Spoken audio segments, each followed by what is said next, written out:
And we are live. Hello, everyone. Welcome to the Alien Spaceship stream. You could be watching from anywhere around the country or the world, and I really appreciate every single one of you coming to you from the Spaceship Studios from a galaxy far, far away. All right, so good evening. We had a very cool stream yesterday, and today there is some interesting drama with the trials. We'll be getting to, and I am glad to be here with all of you. I'll be switching over to the other screen so people can see me in a moment. Let's go here.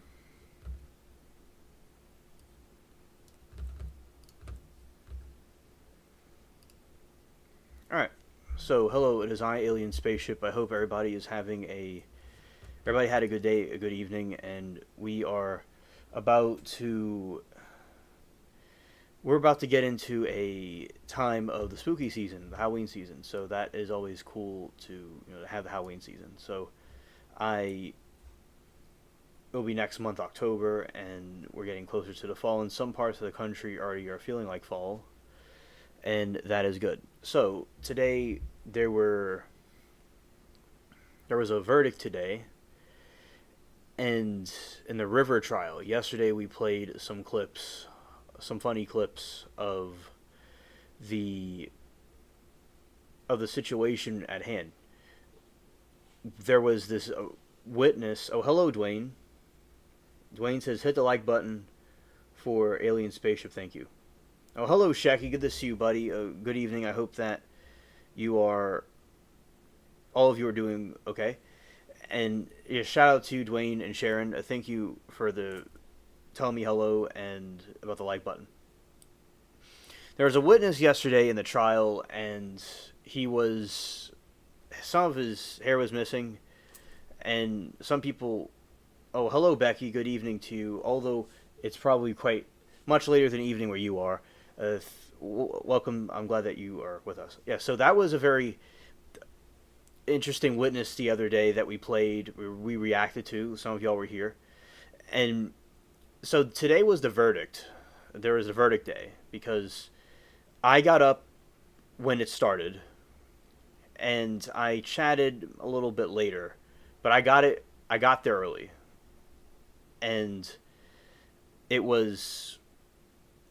We saw the closings, which all this kind of happened later because when I got there in the beginning, there wasn't really much going on, and then it's 1:20 a.m. Wow, that's very late. It's very late. So I want to say appreciate all of you here, and Becky, considering the late hour that it is where you are, I appreciate you staying up through the trial and then through this, telling me hello here. That is very noble of you. I appreciate the dedication. So I'm glad that you get to see the way we handle trials and stuff here. Although sometimes, we got some messed up people in this country with the different people on the stand. I'm glad people could at least see what's going on. Now, the people are making educated guesses about when the jury would come back, and because this was an obvious situation. Now, let you all know this is a little bit of a graphic topic because some people were disturbed by this thing. Because I like to give disclaimers on certain topics where people are maybe disturbed by or don't like certain topics. Some people don't like politics. Some people don't like certain types of murder trials, etc.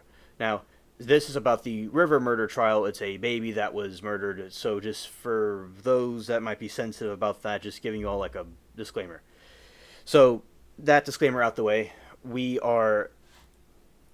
he threw the baby in the river, and he just had no emotion to him at all the whole time. I think it was very magnificent in a sarcastic sense, how he was just had no emotion to him at all. There's nothing going on in there, just crickets. I think it's good to stay calm under certain circumstances. All circumstances, people should stay calm as possible. But for him to show no emotion when he did this action, it's very odd for us other people to comprehend that somebody could just sit there with no emotion to him. And oh, hello, Rita. Good evening to you. Welcome to the stream. And that was something that baffled us the whole time. And Shaza was there. The different chatters where we were all together, and watching his trial. And the closings were really interesting. The state did a very good job. They were invoking an emotion. They were showing the stroller. Not the stroller, but I don't know what it's called, but the thing that carries the baby. I used to be in those things over 20 years ago, but I don't know what they're called at the moment. But it's like you carry the baby around with it, and I don't at the moment remember what it was called, but anyway, she showed that, and that's where the baby was in. So that was a very good tactic from the prosecution to invoke an emotion in the jury and the audience watching at home. That you see an empty carriage would carry the baby, and and she was explaining her case against the defendant very well. She did a very good job by convincing the jury that he's guilty. Although this was an obvious one, because sometimes you have situations where it's obvious somebody's guilty. Then the state, the defense did their part, and the person really needed to retire from doing any kind of practice. It was very difficult to hear him, and he was the Timu mumbler. He sounds like he was much older. He didn't seem all there, and the audio in the courtroom isn't really that great. So the guy just needed to step down. He just doesn't make any sense. So they could have done a better. Of course, it is good they did not do a good job, but that was really a pitiful defense that he had. And the jury was there for about an hour, over an hour 45 minutes, something like that. And there is these different lights that would blink on because usually with a trial they would have people watch the camera. You watch a fan spin around, or you watch a thing on the wall. That is usually what people would do, or look at the seal. Oh, hello, Lori. Good to see you. Welcome to the chat. So this time it was a light. And they'll either show the great seal of a state, because all states have seals, or they'll show a wall, or they'll show some kind of a spinning object. That is usually what they would do. Now, in these situations, I think that it was quite interesting to see the light, because sometimes the light would come on and people would make jokes about it. And the light came on right before the verdict was going to be read. So everybody was just excited to get the verdict. And we did not think it would take long. It wasn't like the trial from the other day where it should have taken longer, but there just wasn't enough evidence and burden of proof. And it was a 6-6 split. So there wasn't really enough to get him found guilty or innocent. So they had a retrial. It was a completely different situation.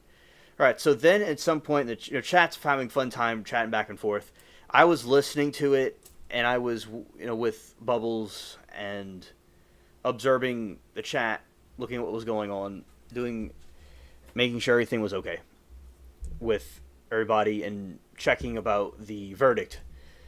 So eventually they announced there would be a verdict, and it was about the time that we all thought it would happen. And they said the defendant completely, no emotion to him at all. Just no emotion. And then the judge said, is it unanimous? And then they said it was unanimous. And then they said that he was pronounced guilty. He was guilty of deleting, murdering the child, unfortunately, that had to pass away because he did his stupid action. So the good news is he was found guilty today. For everybody to know, because I know it was a very dark trial, and some people don't even go to those trials. I don't blame people. So yes, the person that did that was found guilty, and chat was very happy about it. So that was about the River trial. They were guilty. The person was guilty. And tomorrow they'll be doing the sentencing. They'll try to figure out if he's going to get life without parole or life with parole, because it was not a death penalty case. So yes, I am pleased with the verdict, and I think the jury got it right. Although this trial was quite easy, quite simple to get, I think it was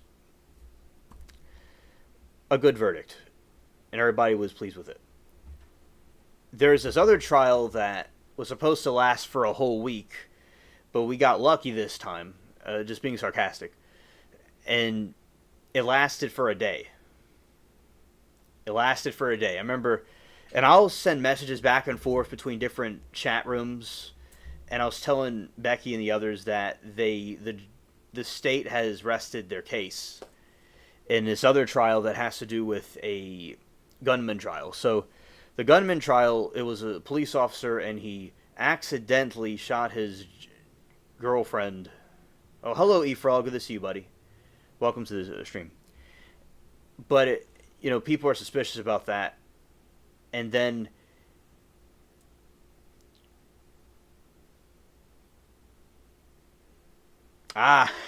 Lori said, am I too dark for thinking maybe someone should throw him into the river? Nah, nah, nah. You are just right. That is actually a very splendid idea. Scared.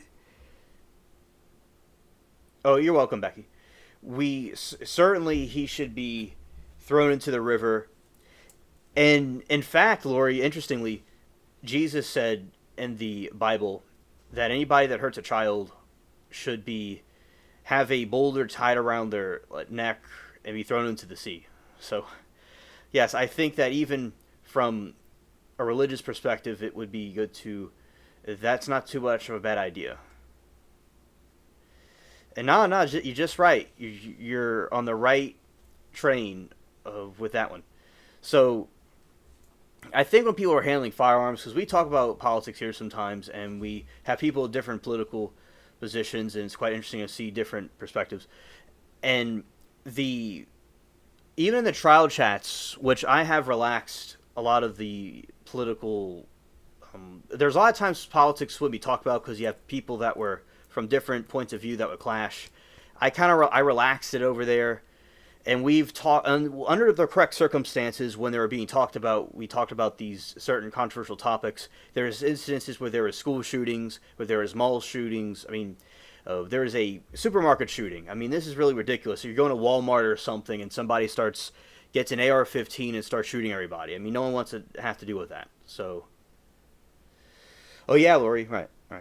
That is true about what he said, and we've had discussions about those things, about the different gun rights and things like that. So this is another gun trial. Now it's unfortunate, in my opinion, that the trial has ended so soon. I couldn't believe my own ears. Sometimes I can't always believe what I'm hearing. And the chat was also confirming what I was seeing, because everyone was like, whoa, whoa, whoa, what's going on here, state? So, and Becky told me a couple of times, because I didn't even believe what I was hearing. So she was just like, and the other people in the chat were like, is it really, or did it really close? And I'm like, yeah, they did. And I'm just looking at the chat to make sure I heard that right. And yeah, it was true. They ended their case. A one-day wonder. Yeah, it's definitely a one-day wonder. Scared.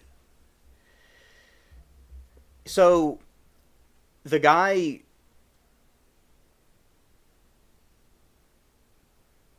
Alright. The thing is with the other defendant in the trial where he shot his girlfriend by mistake, allegedly, I think that anybody that wants to handle firearms or wants to have them, any firearm that's unloaded is a loaded firearm. It should never be pointed at anybody. People shouldn't be fooling with them when they're drunk, and I guess it's better for people, in my opinion, to not get to the point where they're that intoxicated. Hello, Messenger. I saw you earlier. You're from the trial chat. Welcome to the Spaceship stream. I appreciate you being here. I saw you earlier, and you subscribed to the channel. Thank you. You're new to the Spaceship, right? So, Yeah, so I think that people should handle them properly, and both sides on the right and left can both agree that the gun violence of any kind that's unjustified is completely wrong. And for people to act careless with firearms like this, although I can understand why people would be apprehensive about these extreme types of firearms being out there. Although, as I said, I believe people should have them. But I could see where people would be discouraged by them, considering circumstances like this and different shootings and stuff like that have occurred. So yeah, this guy was allegedly.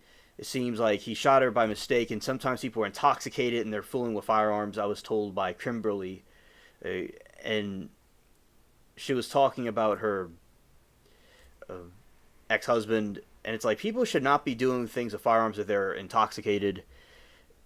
In that to that extent, no, you should not be fooling with those things. So I would think obviously he committed some sort of a crime. Becky said that we aren't allowed to carry weapons here, not even pepper spray. Yeah, yeah, yeah. That is true where you are. They don't allow them to have any kind of weapons, and like that. Now I do think in some situations you would have people that are criminals that are going to just do it anyway. In my opinion, that will have them. But it's good for law-abiding citizens to not do this when they're drinking. But yes, Becky, thank you for telling me what it's like in your region. So, and I can understand, Becky, why they would feel that way because of things like this. Oh, you don't know what I speak of? Okay. I'll tell you about that trial chat right now. And yeah, Shecky says, I've been the diffuser when drunks were bad with guns. Well, Shecky, you are a saint for doing that.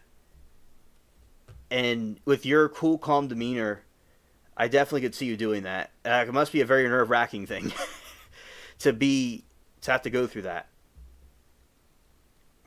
All right, so the channel that we're watching specifically is called Law and Crime Trials. That's the one where this trial chat is that I speak of. And Lori says, I could not live where I can't carry my bear spray and pepper spray, my bear spray and blades at least. Now, I agree with you, Lori, and I believe, in my opinion, people have a right to bear arms, and people have a right to carry their pepper spray or bee spray or their knives. I believe that is what people should do. In my opinion, people should have a right to do that, and I believe criminals are going to do it anyway.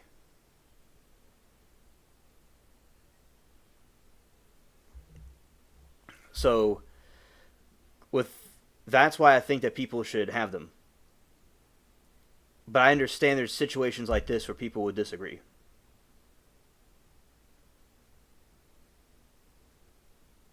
Okay.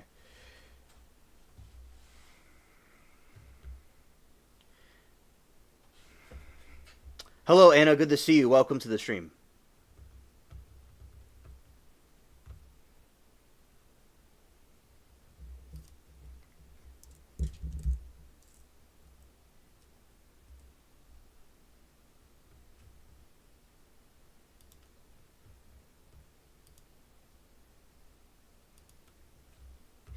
Hello, Todd. Welcome to the stream.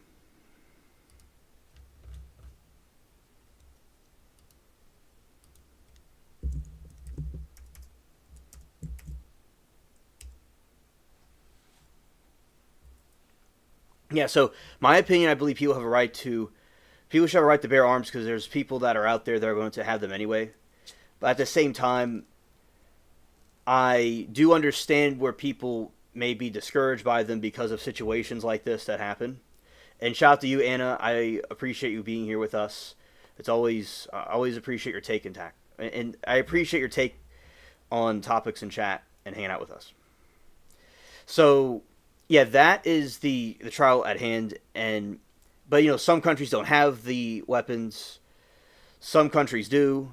It depends on the different laws. So yeah, this person was fooling with a firearm when they shouldn't have been fooling with it, and they shot their GF by mistake. And I do believe he's guilty of something at least. And the country, as I said, the country not the country, the state, rather, the state of that trial rested their case very quickly. We were all quite shocked. And I do think that's probably an obvious verdict.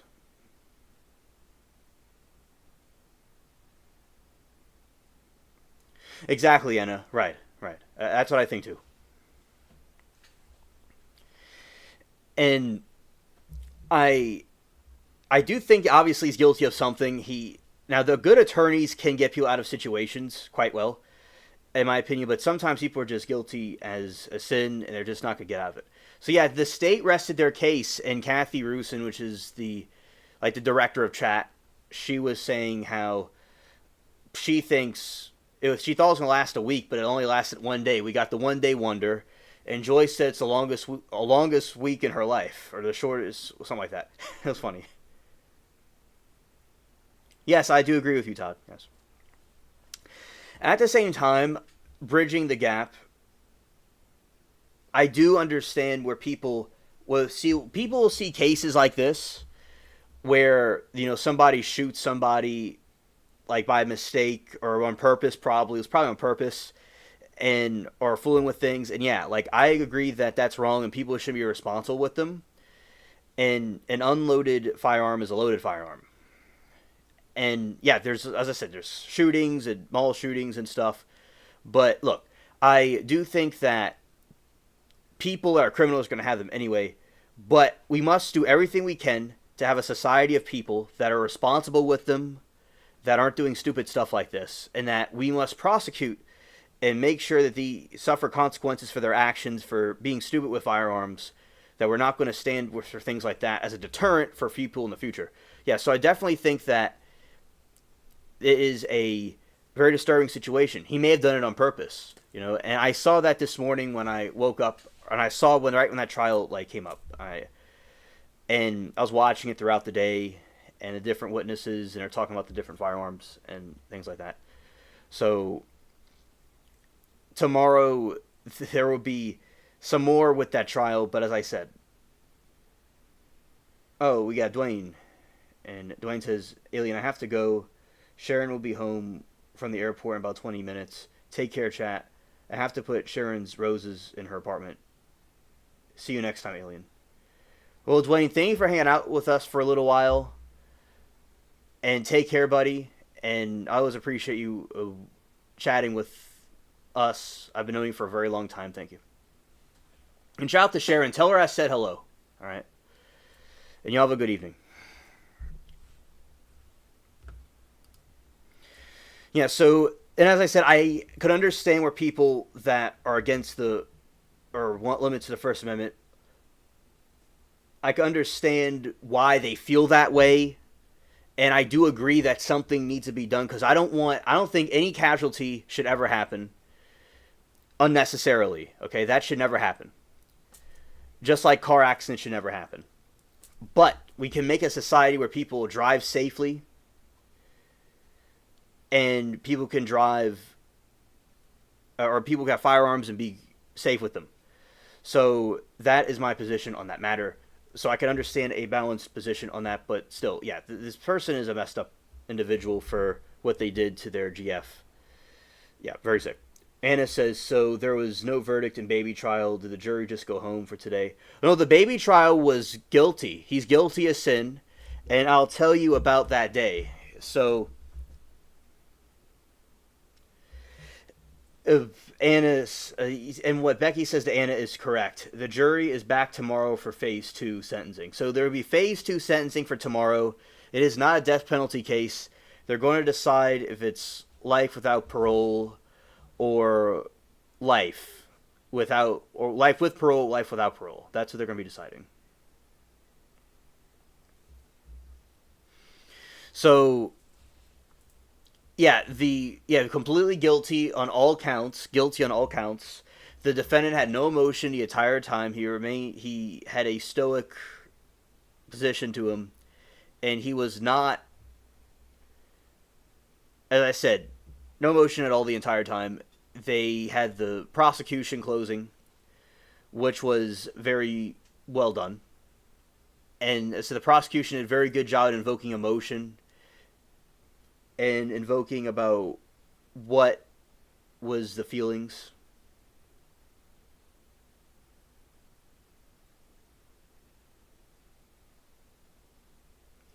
Okay, you're welcome, Anna.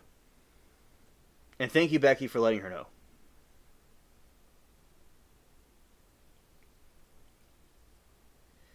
And Dwayne said, take care, everyone, in chat.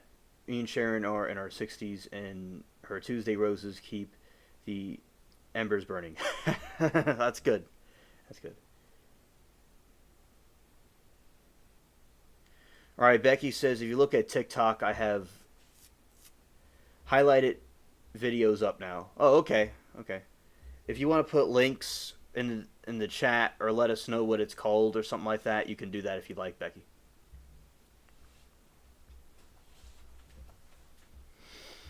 All right, so that was the trial for today. Those two trials for today. That is what was going on with them. Okay. And it said, don't think they'll recommend parole after putting newborn in freezing river. I would also make that assumption as well.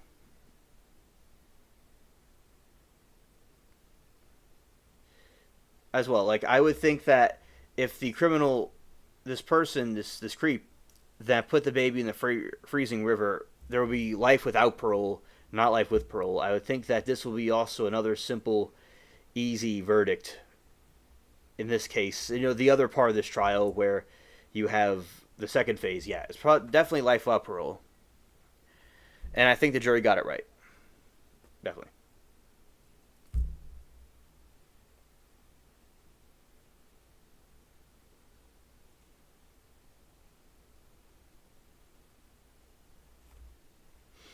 Understood, Dwayne.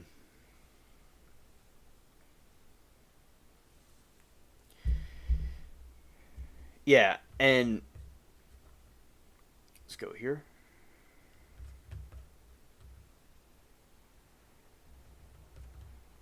Now that loaded finally, okay.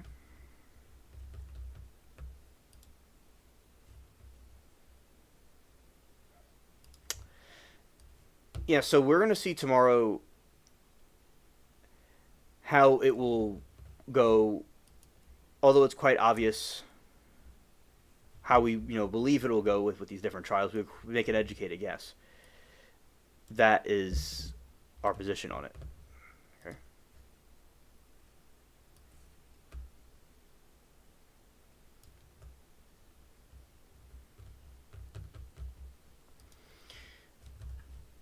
This window will be called Shout Out to the Spaceship Cats.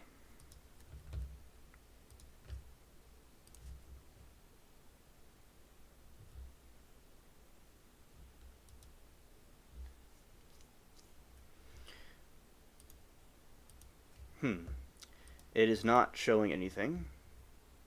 Okay.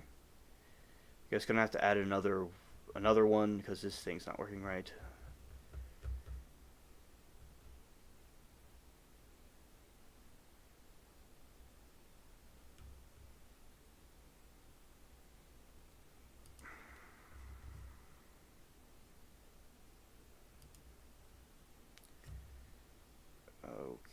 Okay, let's change it to window. And the window will be the Chrome. Alright, because the other window was not working, so we're going to get this one. Alright, shout out to the Spaceship Cats.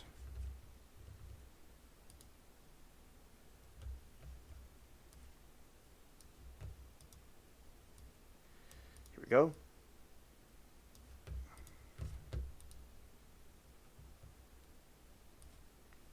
Give you all the names of the defendant.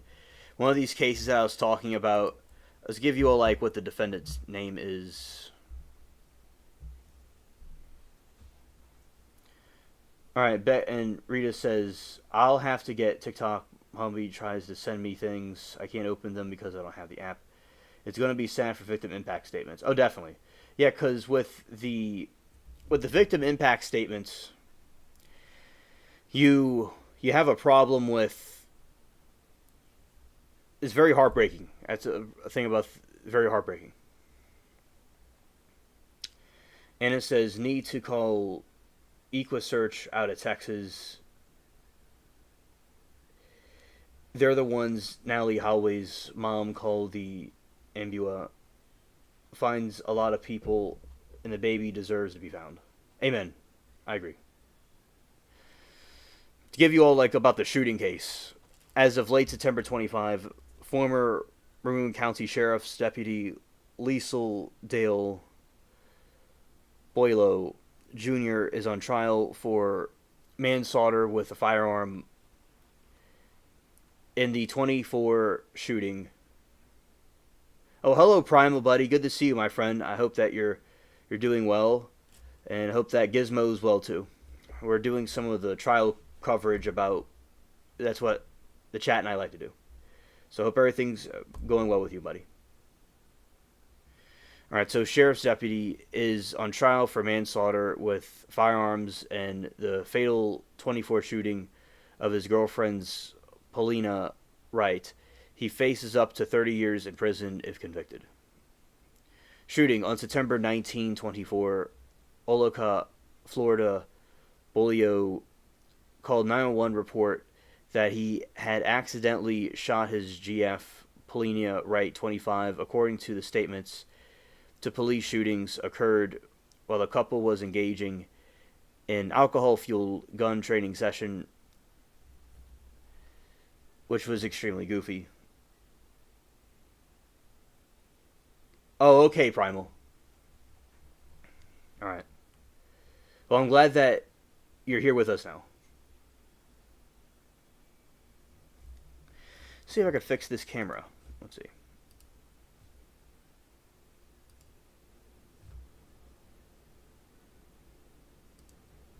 No, it's this one. Well, we just gotta get a new camera.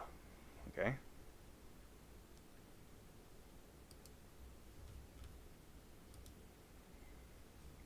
Device.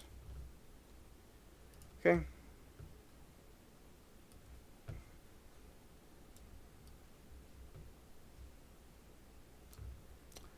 Put it like that. Alright. Oh! You're a father now. Congratulations, Primal. Thank you for the surprising news. Thank you. I hope everything goes well with that. Congratulations, buddy. God bless you. Your new child and you yourself. So, and whoever the lucky lady is. So, congratulations to you. All right. So, Bolio's account, he was told investigators that he and Wright had been cleaning and dry firing 2 firearms, a Glock handgun, and an AR-15 style rifle. After consuming several margaritas, he said he forgot that he had loaded the magazine into... The baby is in the womb still, though. Oh, okay. Okay.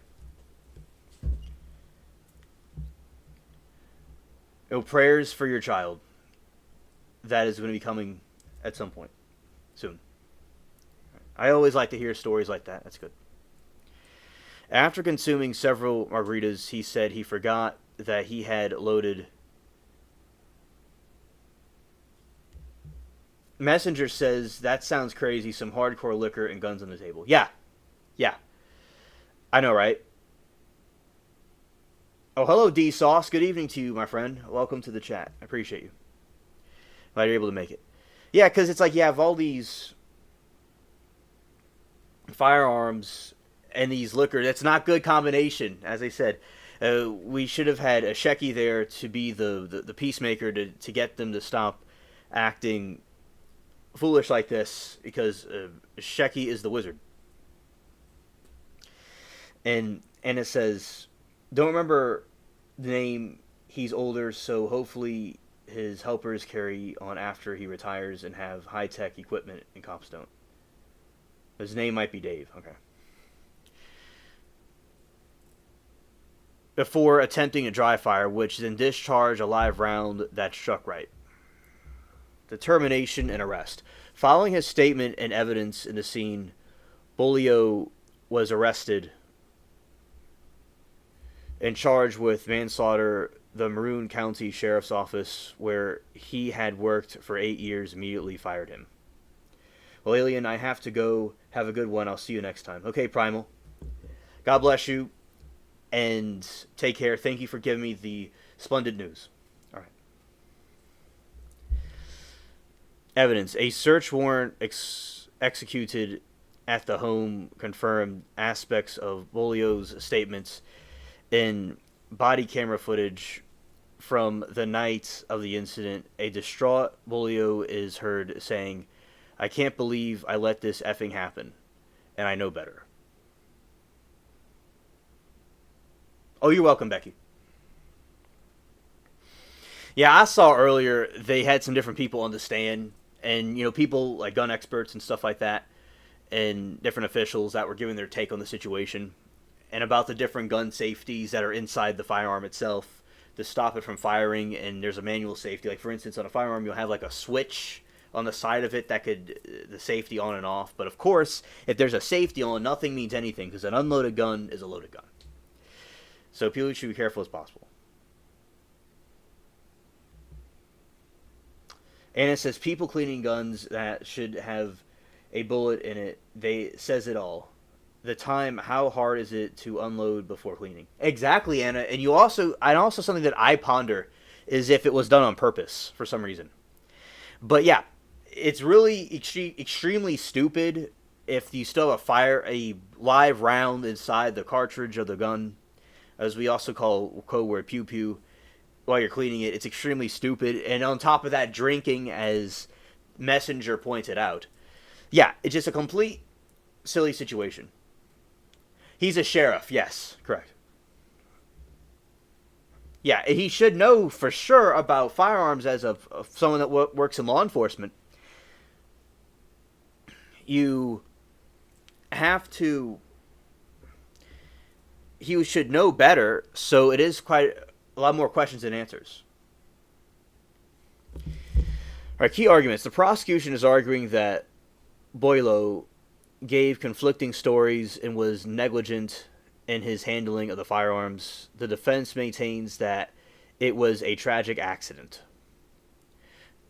At trial proceedings, jury selection concluded on September 29, 25, and trial began on September 30, 25. On that day, the jury heard Boilio's 911 call. Right, D-Sauce, exactly. Right. He knew, right? Below's 911 call and saw crime scene photos and the pew-pew gun used in the shooting. Case status. The prosecution rested its case on the first day of the trial, and defense is scheduled to present the case on October 1, 25. Okay, let's see. So, the question of the hour is, why did the state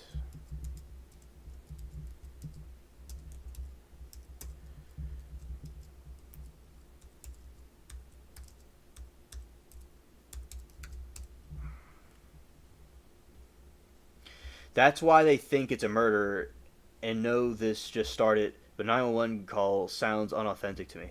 Yes, Anna, yes. There was talk about that when I was listening to it and hearing what was going on and observing what chat was saying, that the person, the defendant, that was a bit of a tongue twister for me for a moment, but yeah, the defendant seemed like what Anna describes inauthentic. It just didn't seem realistic. When people, like for instance, with Ted Bundy, for instance, I'll bring him up sometimes. One of his interviews he did when he was in Colorado, he had a beard on his face. His emotions were not matching what he was saying. That's how people could tell he was not feeling what he was saying. So when somebody's emotions are not matching what they're saying, there's an authentic emotion, which means that they're acting and faking it. Hypothetically. Allegedly. I guess the state felt like they had no more to argue. DSauce, but why manslaughter? The state can't prove otherwise. Weird. Yeah, we will find out and we will see what their case is. 'Cause I will say they ended it very early. I mean, the state, in my opinion, must be very confident that their position is accurate. They must be very confident that they're going to get the case. For the trial in Boileau, the prosecution rested its case quickly because of the core facts of the case. Boileau's own statements at the time of the shooting are a powerful part of the evidence. So one of the reasons why they ended it so early was that Boileau's own statements at the time of the shooting was a powerful part of the evidence. Prosecution's core argument. The state's case for manslaughter relies heavily on Boileau's admitted cross negligence and events he himself described to police, which include: he admitted to police that he and his GF had been drinking and dry firing weapons. He confessed that he pointed a rifle at her, forgetting it was loaded, and pulled the trigger, which is just a little bit silly. Another thing about this, if he was drinking so drunk that he would not know what he's doing, that he was conscious enough to know he pointed a firearm at his GF and shot her. He was that aware that he remembered that. So he must have done it intentionally, maybe. Like, why would you do something like that? Like, if someone's drinking and doing stuff like that, scared.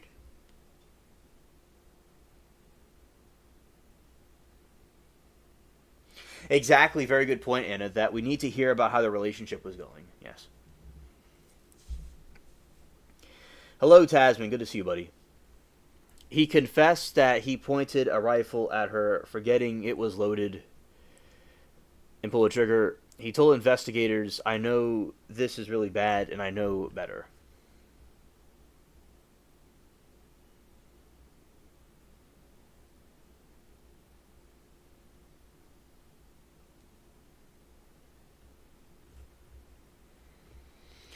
Why a quick case was effective. Strong, concise evidence. The prosecutor could present a streamlined case focused on the Boileau's own words and crime scenes. Evidence. The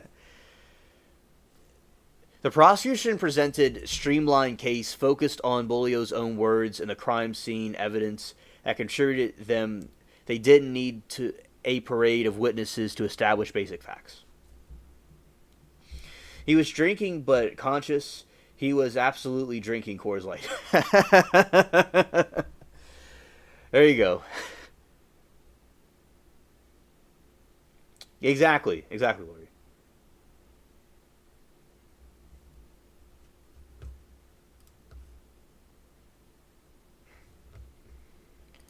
Okay. I'm scared. Focus on negligence. Manslaughter charge center on negligence and recklessness conduct. Boileau's own accounts of the evening, especially his statements, "I know better," directly speaks to this standard. It's usually not recommended for people that are being arrested to talk to investigators, because anything that can be said can be held against them in a court of law.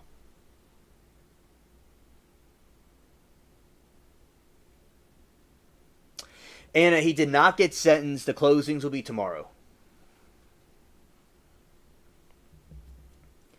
Right. Preventing information overload. By presenting tightly focused case, the prosecution ensured that the jury's attention remained on most damaging testimony. A longer, more complex case could have diluted the impact, the key of evidence.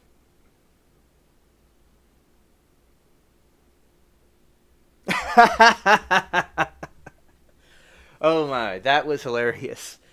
Lori said, or just send Bubbles after him to be meowed to death. Yeah, That'll get him.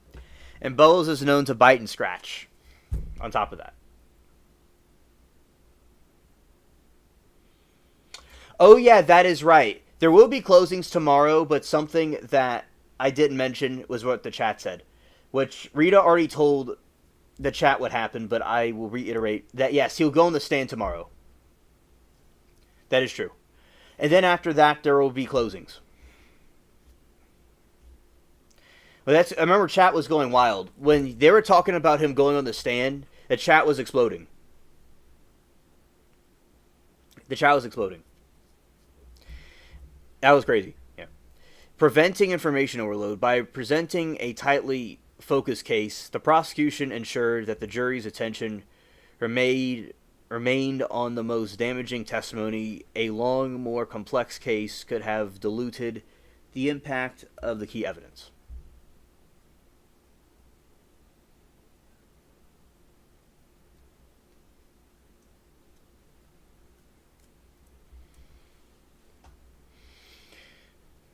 D-Saw says... Lori says Bowles Bronson. Yeah. D-Saw says, we got burned out tacos for the last few months. I've been making homemade burritos on Tuesday just to switch it up. Oh, nice. Nice. Okay.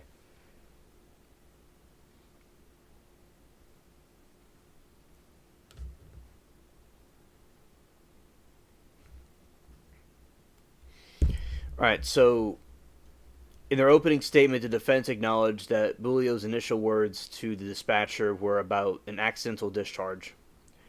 Defense case, which was scheduled to begin today after prosecution rested, would go on presenting the shooting as a tragic mistake rather than a criminal negligence.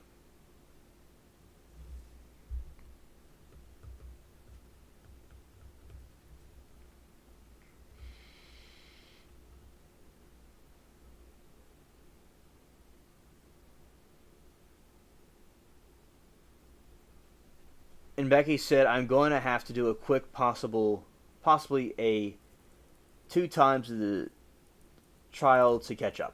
All right. Not now, it's 2:05 p.m. there.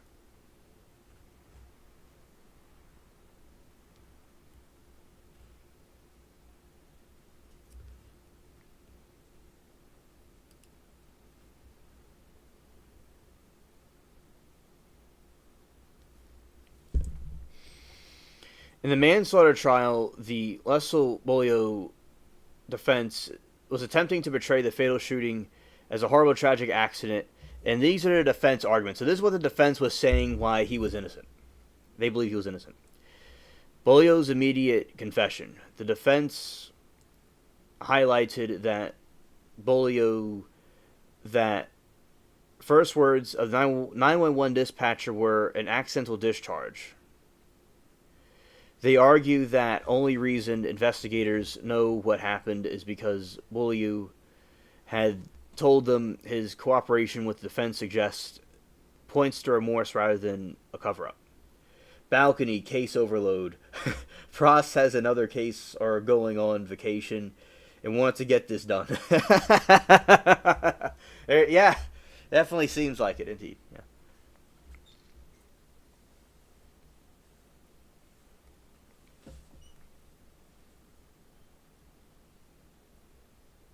Oh, balcony, not balcony. Okay, okay. Yeah, I thank you for clarifying. Traumatic emotional state. The defense described Bolio's emotional state on the body cam footage as erratic, noting that he was found holding right head. They pointed out that he sat for hours in the interview room crying and screaming before a detective questioned him. The defense attorney said no one bothered to ask Bolio what occurred, but only asked questions that fit their pre-existing narrative.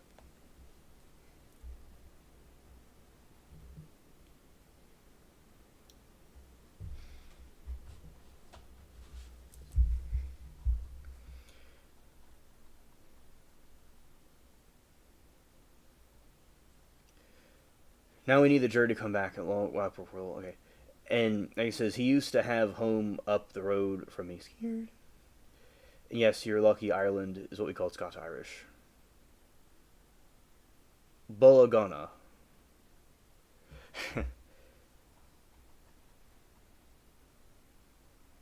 Okay, it's Balogana. Ghana. I probably pronounced that wrong again.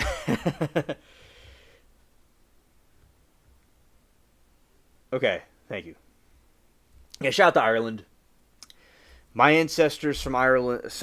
I'm related to a bunch of different people of different European ethnicities. I'm related to some Irish over 100 years ago that went to England, but because of there are some problems in Ireland with their potatoes, and also from America too a little bit. The old country. Lori said I can't type correctly to save my life. Yeah, technology, man.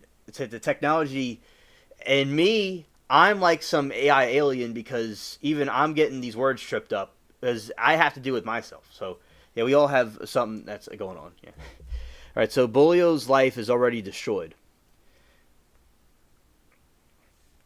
The defense attorney argued that the shootings has haunted Bolio and that his life had already destroyed, which could be appeal to the jury's sympathy. You're making Bologona bologna. All right, I want to make sure I got this pronunciation right. I know I got it right, chat, but I want to see if I get it right.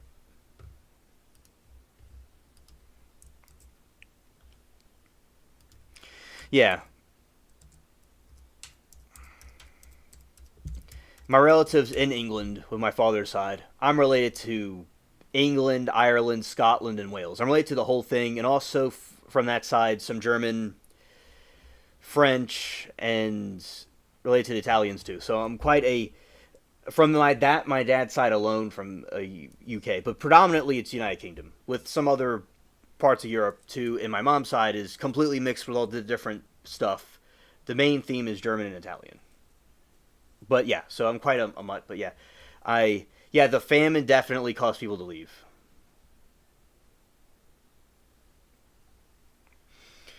Okay, Bolanaya.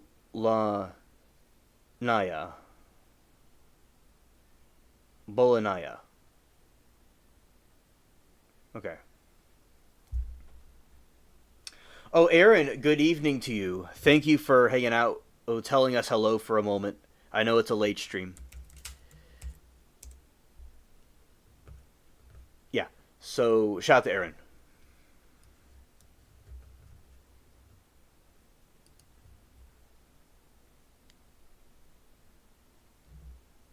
Oh yes, yes. That's cool, Lori. And my German name, German identity, strongly comes from my. Okay, DSauce says real quick. Are you intrigued with Heaven's Gate and stuff like that? DSauce, I am very interested in studying those cults. Yes, and things like Jim Jones and the Heaven's Gate. I think was very, you know, evil. It shows the false messengers that would rise and deceive the nations. So yes, I have studied that very closely. I've seen his video about how they're going to be recycled, and what they'll do is they'll say like the Earth is going to be recycled soon. Alien, it's bologna, lunch meat. Oh, I eat bologna all the time. Okay, I just never think I've seen the word on display before. Okay, I thought it was something like that. Bologna. Okay, thank you. Oh, Lori, very fascinating. Very fascinating. I'm related to Eastern Europe too. Yes, I'm also related to Eastern Europe, by the way. A tiny, tiny connection with Russia. There's also I'm related to some other parts of Eastern Europe, but it's more mild. So yes, we do I'd say, have quite a similar heritage. And I'm related to Mediterranean countries from Italy, and in addition to the other things, also to Spain too. So yeah, I'm quite the so shout out to the ancestors. It's a very interesting. I always like ancestry and heritage of people. I always think it was quite fascinating.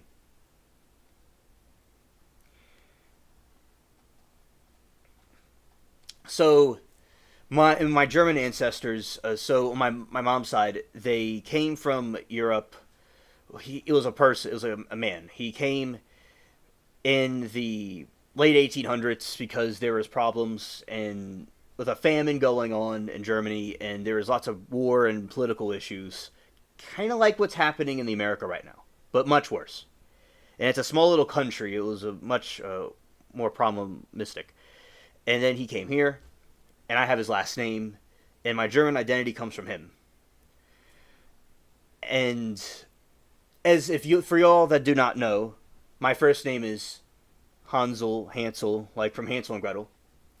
I was named after that fairy tale. Also, there is these different people, that immigrants from Europe that came over here for different reasons. Also, so that's my mom's side. My dad's side, predominantly United Kingdom, all the different United Kingdom countries, and with additional other groups that came to London from different parts of Europe. And of course, if you go farther back, I'd be related to the Vikings and stuff too, like a lot of people would be. So, yeah, I have quite the interesting group of people I'm related to throughout the different hundreds of years of people intermixing. My baloney has a first name. It's Oscar. Yes, yes. Oh, and I love to eat every day. And if you ask me, while I'll say, Lori, to get through to our alien on the Balagona, Balagona thing. Yes, yes, absolutely. Yeah.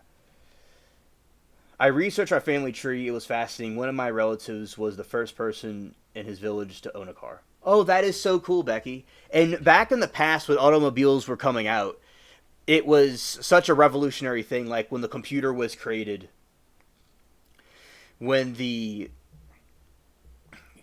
personal computers were around for a very long time, but personal computers or smartphones, the vehicle was so revolutionary for them, especially in Ireland or a country like that. My great grandfather was a car collector. He collected a lot of nice cars, and he got a Model T. And well, of course, back in his day, that's when those cars were newer. But he was a car collector, and he did car shows, the old car shows, and he got a lot of trophies and rewards. And he had Model Ts. He did car shows. He did parades. He also met Julie Garland.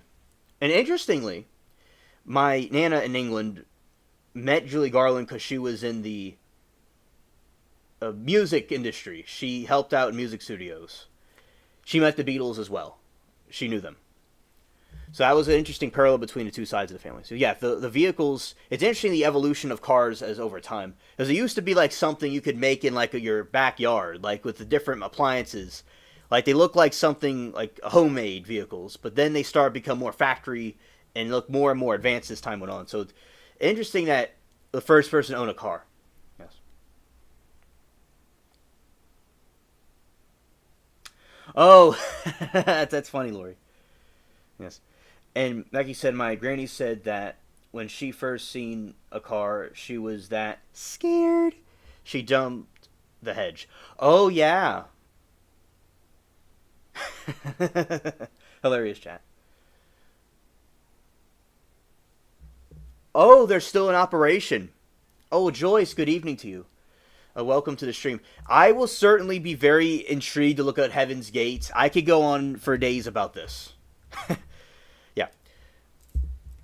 And he owned a lot of vehicles, and so yes, I'm very fascinated with cars, especially from this beginning. Yeah, and as I said, I'm related to Germany from both sides, and a couple of all kinds of things over Europe. Thank you, Lori and chat, for telling me about y'all's ancestry stories. I love hearing about those things. All right, Heaven's Gate, which is a very fascinating cult. And there's a cult that I was looking into.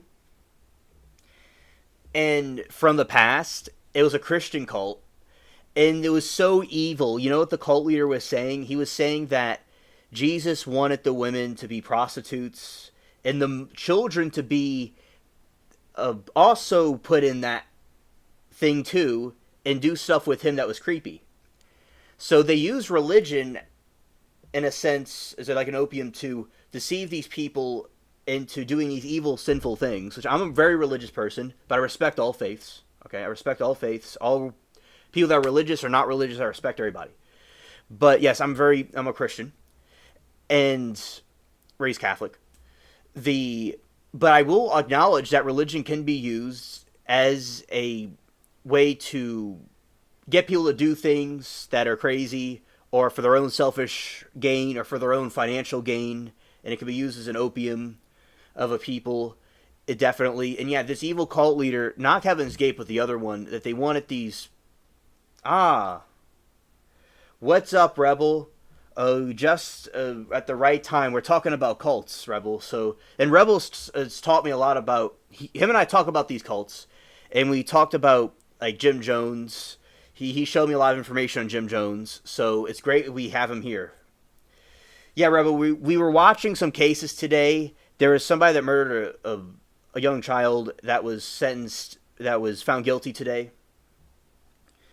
We found that, and then this other trial lasted for 1 day, and they're ready to do, the guy's going to go on the stand. So, we're just trial stuff, and we're talking about Heaven's Gate at the moment. And other cults. Lori says, I grew up in Waldport, Oregon, and Heaven's Gate was there in 75. Oh, wow. Lori says, we also had holy rollers and yachts. They hauled up what was later my Graham's house. Oh, okay. Thank you for the information. And I can understand why people would be repelled by religion because of people like this. All the people, as I said, have different opinions about religion, and that's fine. You have a right in this country, and in my opinion, of free will to feel what you feel. But yes, these people have perverted religion, and Christ, Jesus said that there will be false prophets that would arise and deceive many people and get people off the righteous path. And people like this, like Heaven's Cult, for instance, and these other types of people that were deceived into these things. And a lot of times they'll tell partial truths, and then they'll tell partial truths to be believable, and then they'll tell a little bit of a twist, a lie to it. Like you could tell 99% of the truth in one lie. That's what the devil does. The devil distorts good. And people that are not religious or not Christian take this as a symbolic, metaphorical thing.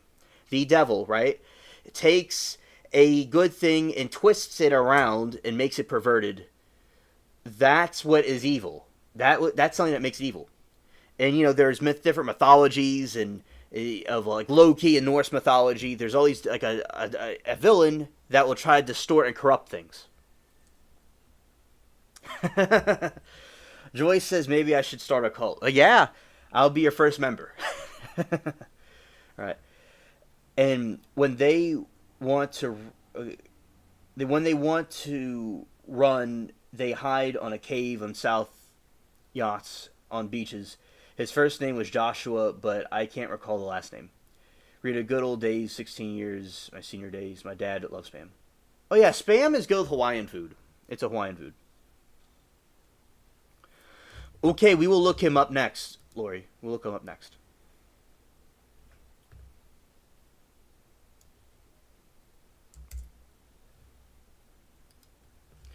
Rebel says, dude, I got one for you.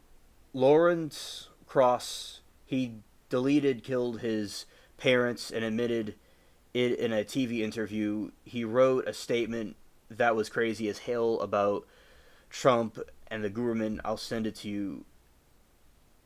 Yes, Rebel, send it to me, please. Thank you. I really appreciate that information. All right.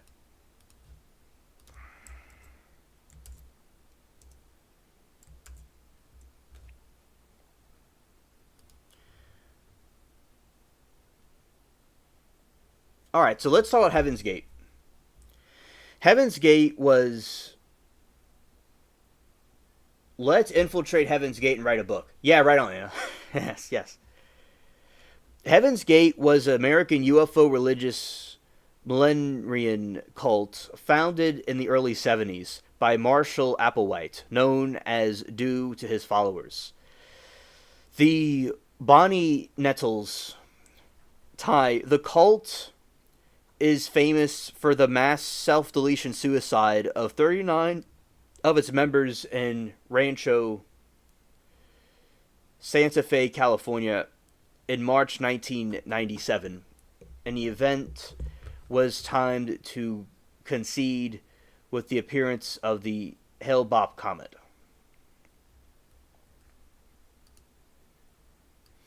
You see these people, as Jesus warned about, people looking at signs and wonders.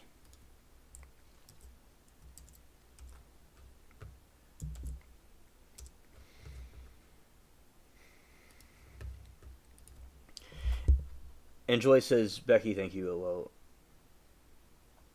Where is Moki? Oh, Joyce, I've not seen Moki tonight. But shout out to Moki. Hopefully she comes by and tells us hello. Alright. The next level, central to the group's beliefs, was the idea about... A central group's belief was the idea that Earth was about to be recycled, and the only way to survive was to graduate to a higher plane of existence, or the next level.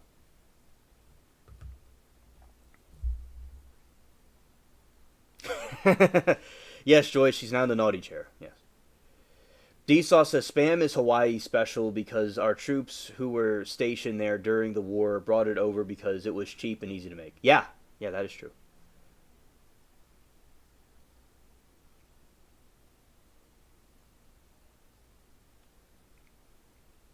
Yeah, I ate Spam recently. It's very good. Alien Origins. Applewhite and Nettles taught that they were extraterrestrials who had inhabited human bodies to bring a divine message. Their followers, referred to the class, was encouraged to see themselves as alien visitors temporarily occupying human bodies. The body as a container. The group believed that the human body was merely a vehicle or container for the soul. After Nettles was died of cancer in 1985, Applewhite adopted the theology to suggest that members needed to shed their physical bodies to reach the next level rather than being physically transported by a UFO. Now, the wine that the aliens drank is aged to perfection. Rebel says the fact that they dressed the same and wanted to castrate each other is beyond crazy. Absolutely, Rebel. Oh, and Rebel said we just live in Tennessee and just call it Spam. Yeah.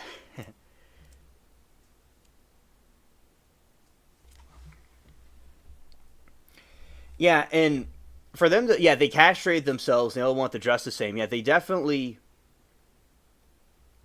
were far out in their view of things, in extreme, just out of touch reality, definitely.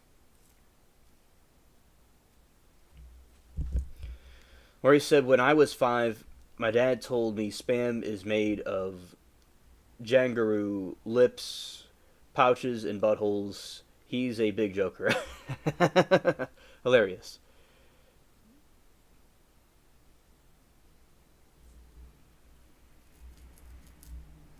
And it says, if we have to infiltrate, we must protect aliens' balls. That is true.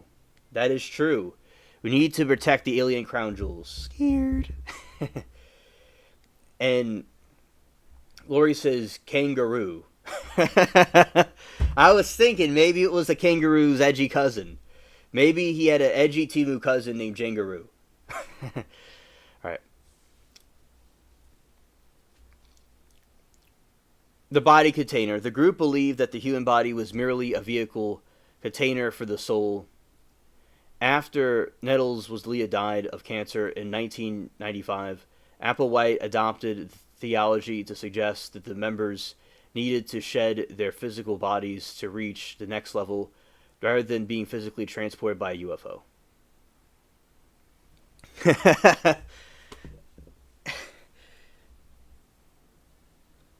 the Jangaroo. Yeah, so the Jangaroo, that is an alien. That is certainly a Temu cousin of the kangaroo.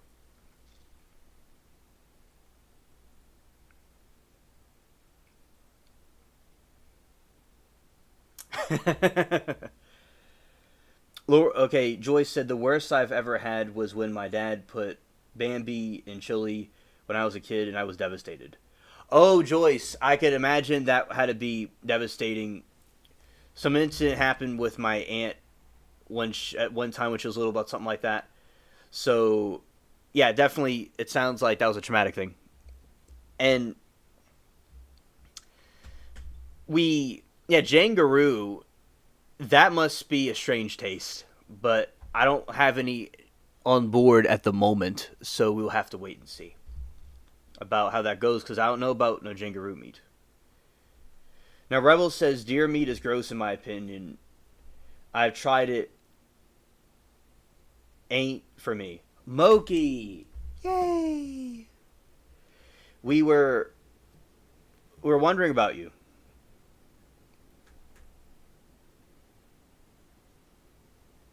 Lori said kangaroo crossed with a jackalope.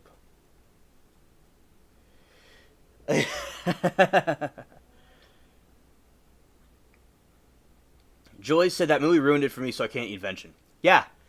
When I was growing up, I saw Bambi. We used to watch it as kids in the VHS tape. We watched reruns of it.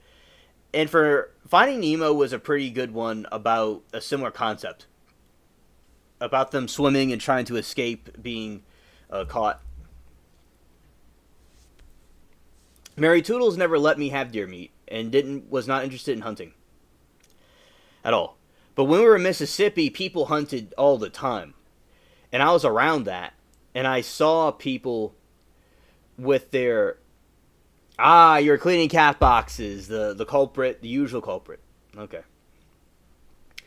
So with the other situation on hand, very nice people, country folk, and we were at the camping ground during the hurricane. There's this, Lori would have loved that place. It was a great, vast woodlands, and it was on top of a big ledge, and there was the Pearl River, and lots of red sand, and there's this, cave that the friends and I climbed up this thing and went through. And man, I had some, definitely had some crown jewels to go climb that thing up and go in that cave with the friends. And I brought Mary Toodles up there. And if I was still over there, I'd bring y'all up there too. Maybe I'll go revisit it one day and show y'all on a stream. Yeah, and so that's what they did a lot. And I saw a lot of shotgun shells. And I love the camouflage. I always wore the camouflage, and I still wear the camouflage to this day. And it's a good skill to, have to...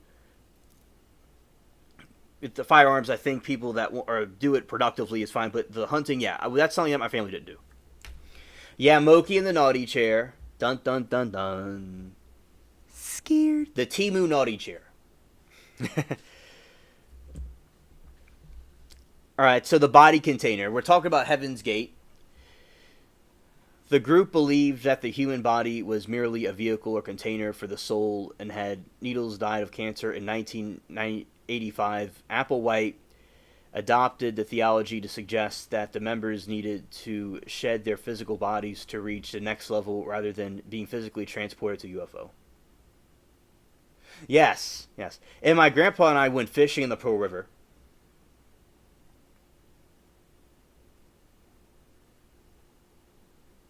You remember when it happened. And Joyce said that Moki can get out the naughty chair now. And not enough snacks in there. Oh, yeah. Yeah, we want her to be able to stretch her legs. Absolutely, Joyce.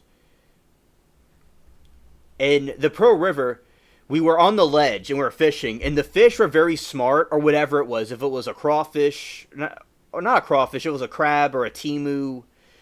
If it was a swimming Temu Jangaroo, whatever it was, they were able to get the bait off of the hook. They're able to get the bait off the hook.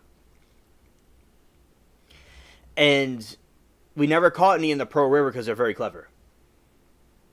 But yeah, it was very fun. And there was always campfires. I'll never forget a campfire smell. The rest of my life. That was the greatest smell ever. I will remember that forever.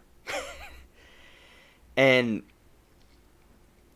yeah, so that's some of my stories in the country in Mississippi. So in Heaven's Gate, it was a group self-deletion, a group suicide by a cult. And Moki remembers when it happened.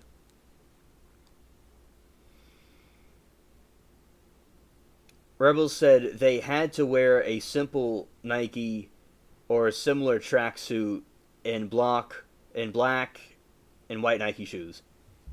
Yeah, like what is that about? Was that the Alien Joggers? The Alien Joggers completion in the 80s? Like, they're copying off the Alien style. And there's also this one, Anticism and Castration. The group adopted a monastic aesthetic and lifestyle, rejecting human desires and earthly attachments. This included celibacy, and in a more extreme act, Applewhite, 7 of the male followers underwent voluntary castration.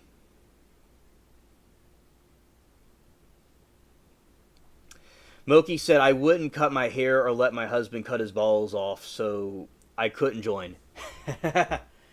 Very wise. Wise Moki. Earl said, you have to show a picture of Heaven's Gate leader. He looked out of his mind. Oh, this dude. Okay, well, we're going to show this bro. He was a nut.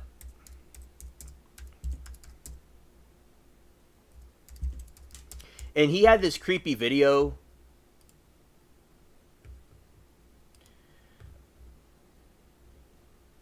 And he was explaining to people about how the earth was going to be recycled soon.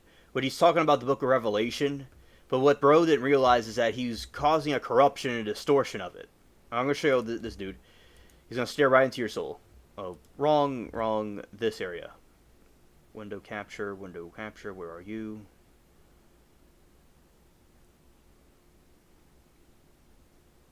Oh, right here.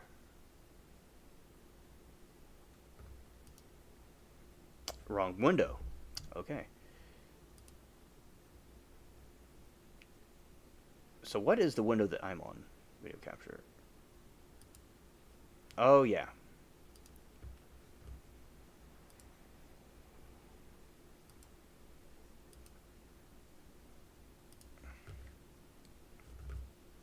There he is. That is the leader of Heaven's Gate. Scared.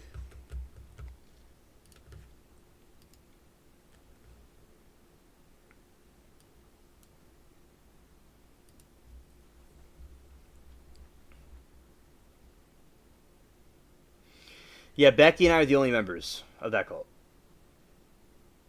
Yeah. So they believed in the castration. The group adopted an extreme and followed the underwent voluntary castration. Hilarious, Smokey.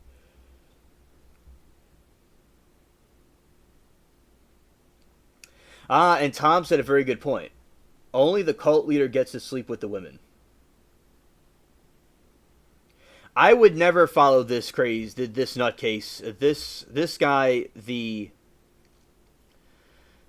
this cult leader, he is a false messenger. He's evil. I would never follow him. In a billion years. And that is true, Tom. That's what they do. That's the whole point. That's how they want to castrate all the other members, right?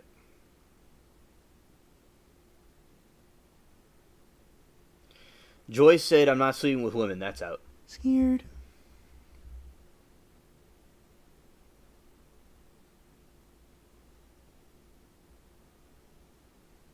Yeah, he is very creepy looking.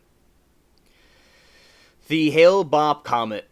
When the comet Hale-Bopp became visible in 96, Applewhite and his followers became convinced that it was a sign. They believed an alien spacecraft, visible to only them, was hidden beyond the comet, and it was their signal to depart.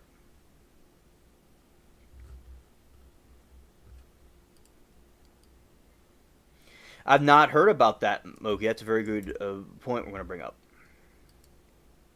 Yes, Lori, they castrated themselves. The group adopted a monastic aesthetic life, rejecting human desires and earthly attachments. This included celibacy, and more extreme, Applewhite, 7 other male followers underwent voluntary castration. Scart.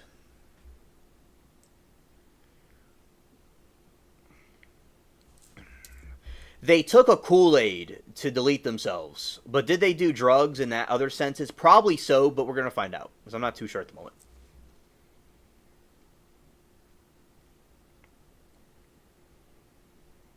Correct, Saucer.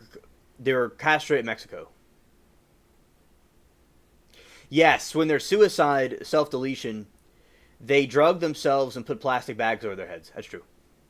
The plan. The leading up to the mass self-deletion suicide, members of the cult recorded farewell video expressing their excitement and certainly about their journey. An exit press release on their website declared, "We are happily prepared to leave this world and go with Tis crew."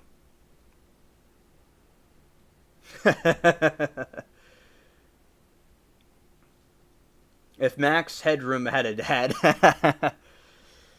Well, no wonder they want to delete the self-delete. Yeah.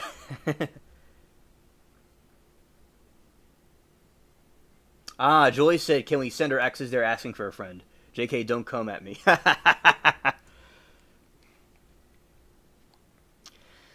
Mass suicide. The plan leading up to the mass suicide members of the cult recorded farewell videos expressing their excitements and certainly about their journey. An exit press release on their website declared, "We are happily prepared to leave this world and go with Tis's crew." The process, over several days, in March 97, 39 cult members were deleted, died by ingesting a lethal cocktail of pentobarbital and vodka. They then placed plastic bags over their heads to ensure suffocation. They were found dressed in identical black shirts and pants, the new Nike sneakers, and covered in purple shrouds. Yura from Star Trek, her brother was part of this cult. Oh, I didn't know that. I also took a shot of whiskey. Discovery. A former member who had received the tapes alerted authorities on March 26, 97. The sheriff's deputies discovered the bodies that rented a mansion.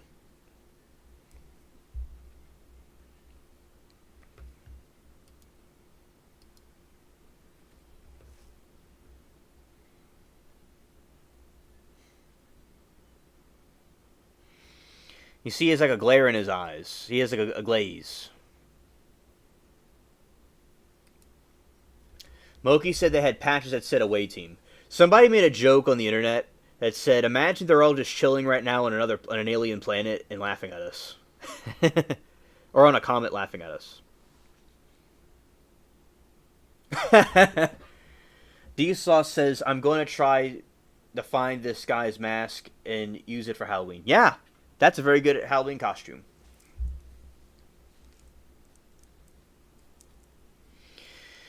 The Heaven's Gate. Mass suicide became a media sensation and is considered one of the largest mass suicides in U.S. history and brought public attention to dynamics of the cult's charismatic leadership and the way apocalyptic beliefs can lead to tragic ends. Documentaries like Heaven's Gate, the cults continue to explore the story. The group's original website is still maintained today by the former members. You never heard about this? Okay, this dude. More about the founder. Let's talk. We're gonna get to the one Moki mentioned in a moment.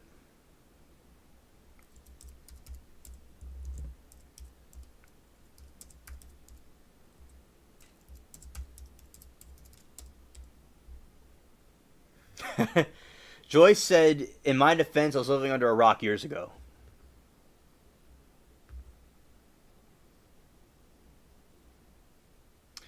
D Sauce says, gotta get time to start them Tuesday burritos. Good night, everyone. D Sauce, send some our way. I'm sure you make the greatest burritos. And peace, buddy. Good night. Thank you for hanging out with us. The founder of this had a lot of problems, and apparently he was extremely troubled, and also, I think this one was the gay one. He may have been into men. I think that was another thing about him. Yeah, he was a preacher's son.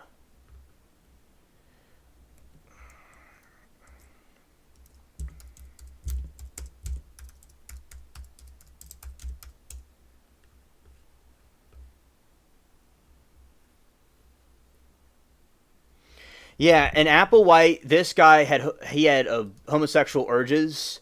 He was known to be gay, and he didn't like it. That was another thing about him. Dr. Grande did a very good analysis on him. He's good at roasting people, and also getting straight to the point. All right. Marshall Heifer Applewhite Jr. was a co-founder of Heaven's Gate alongside Bonnie Needles, an opera singer and music professor who struggled with his repressed sexuality and depression. Applewhite's life unraveled before his religious pursuits took over. His intense charismatic personality allowed him to convince followers to abandon their families and possessions to join his new religion, which eventually accumulated in mass self-deletion suicide in 97.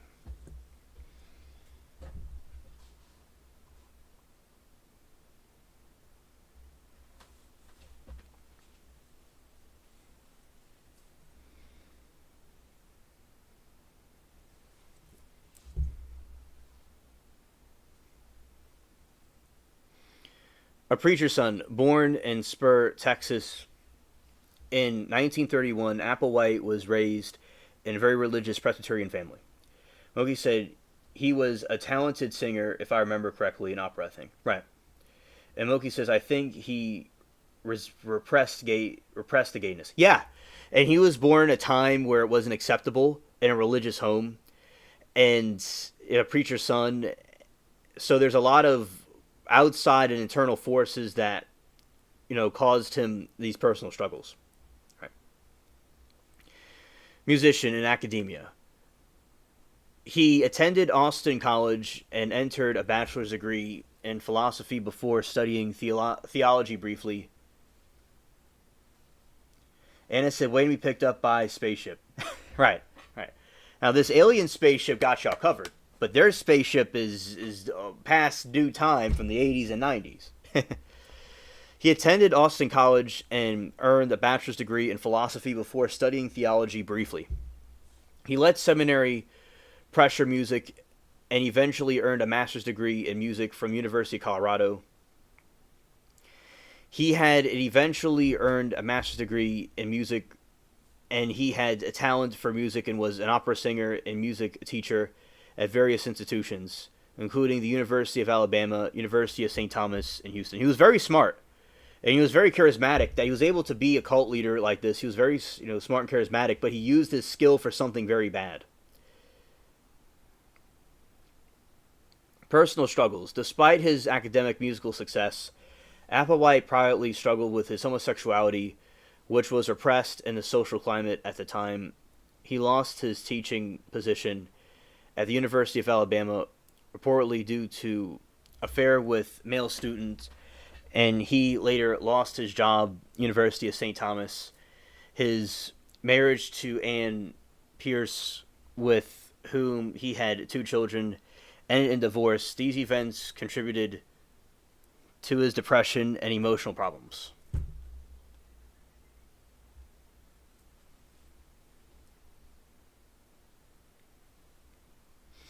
Speaking of spaceship, I haven't seen Zero recently. He must be in Parallel Universe. I talked to him recently. He's doing all right. I don't know where he is though. Shout out to Zero, but he's doing all right. I don't know if he's doing all right, but I did talk to him recently, and like I don't know what he's doing at this very moment, but he was doing all right the last time I spoke to him. I you know, and he showed me some nice pirate tunes. Yeah, yeah. Shout out to Zero.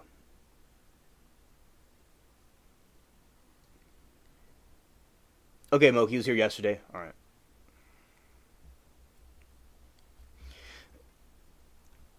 Joy said, "Was cannabis non-existent then? I think it must have brought some calming energy into his life." Yeah, Joyce, that definitely would have brought him some calming energy. Maybe because of his background or whatever, he wanted to be as like strict as possible, but he certainly needed some of that Kush, the ganja. Yeah, he certainly needed it. And it says Star Trek's Uhura's nephew was in Heaven's Gate. Ah, yeah, right.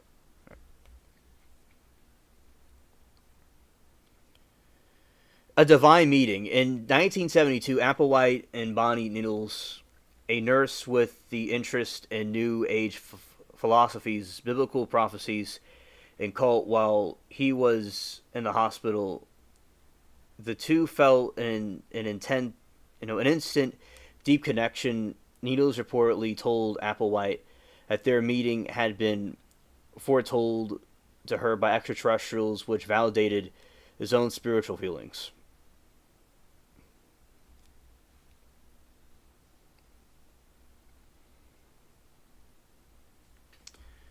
The two witnesses, the pair developed an elaborate eclectic belief system that fused Christian mineralism with UFO conspiracies. They called themselves the Two and believed that they were the two witnesses described in the Book of Revelations.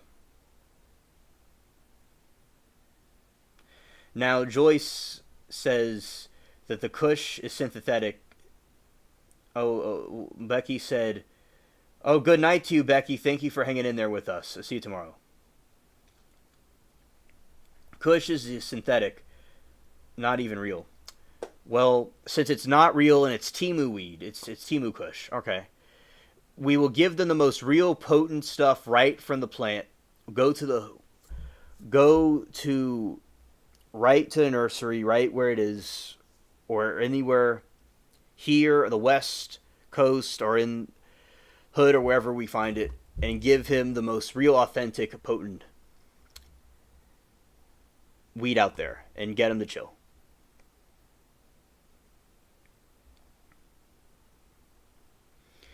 Anna says they were assigned to assist each other, and their offing was organized.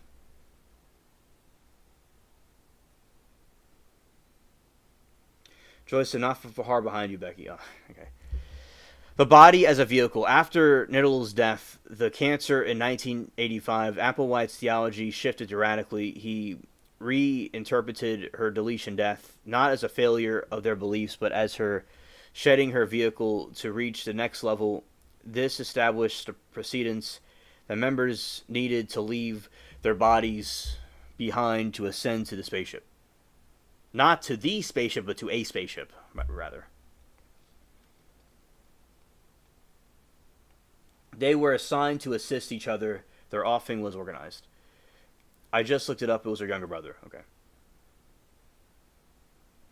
Joyce is running on fumes.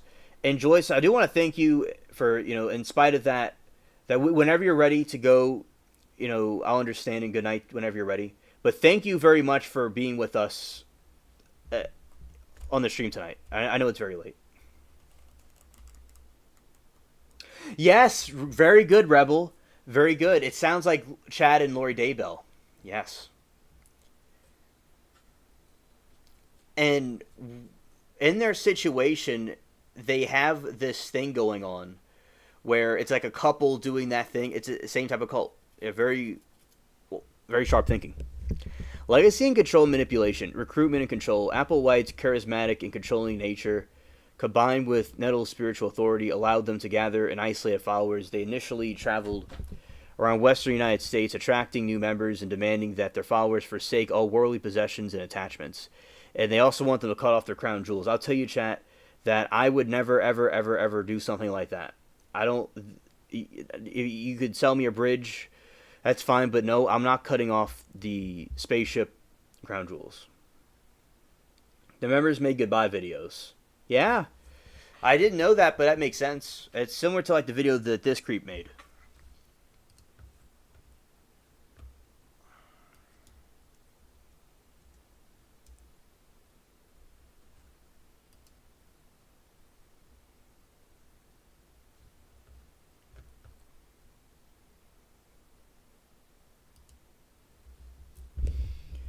Yeah, and thank you for bringing that up. Yeah, so they made goodbye videos and talking about that they're. It's like a self-deletion suicide note, basically. The website is, and I think everything is still there to this day. I remember they were talking about creepy internet mysteries, and that site's everything is still there. And scared, they're still functioning.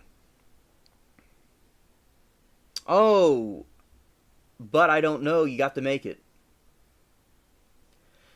Well, we're still going, so we're glad that you're able to come through. Yeah. All right, we're talking about the Heaven's Gate cult.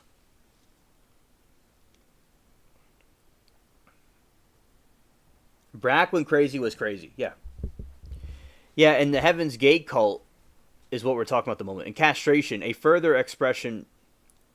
Oh, Linda, good evening to you. I'm glad you're able to come. Good evening. Castration as a further expression of rejecting their human nature, Applewhite and several other male followers underwent voluntary castration.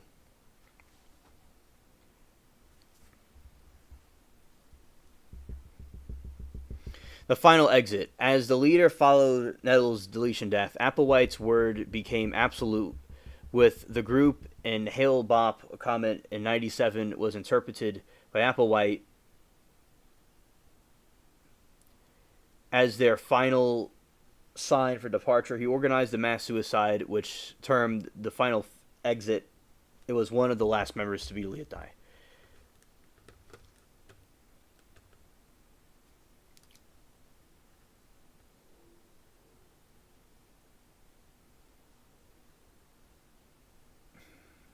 If I shorten the handle, I'll be calling you butt. Alright.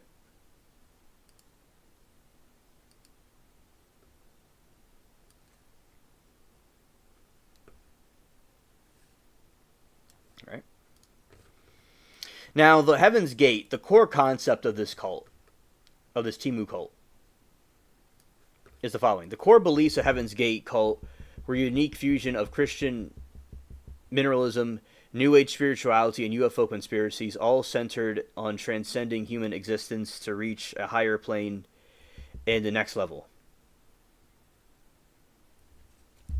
The next level, the ultimate destination for followers for physical kingdom in space, inhabited by advanced extraterrestrial beings. To graduate to this level, members had to forsake their human level to become bodies and minds.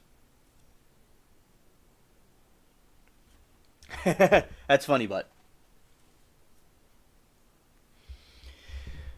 the body as a container. The cult thought the human body was a vehicle, like we mentioned, and that there was to ascend to a higher level.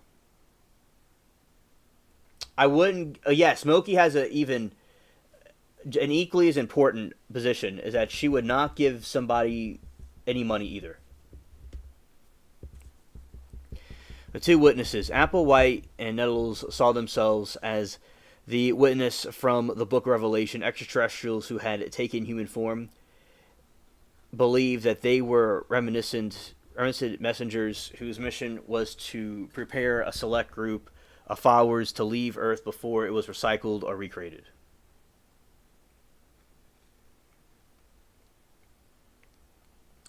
Pathway to the next level. The group believed in the path to salvation required extreme asceticism and the complete rejection of humanness. Re-announcing human identity, members... Oh, yes. Right now.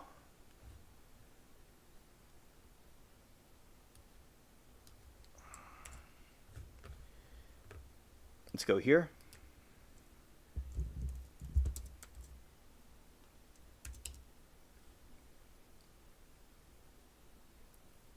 Before their mass suicide, members of the Heaven's Gate cult had their last group meeting at Marie Callender's restaurant in Carlsbad, California.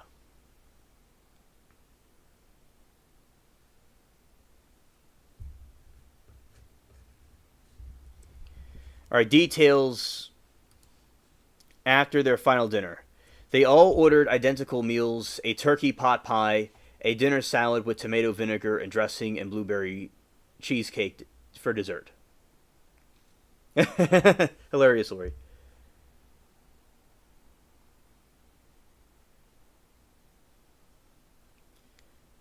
Oh, I'm glad that y'all enjoying the streams. I appreciate that very much. The group was very polite, friendly, and did not appear to be depressed, according to the waiter. They drank iced tea, squeezed extra lemons into their glass. Their final meal was part of a meticulously planned schedule leading to their self-deletion suicide, which were timed to coincide with Hale-Bopp comet reaching the closest proximity to Earth. Identical meals. Did they leave a tip? Yes. We're going to be doing that next. Right now. Moki.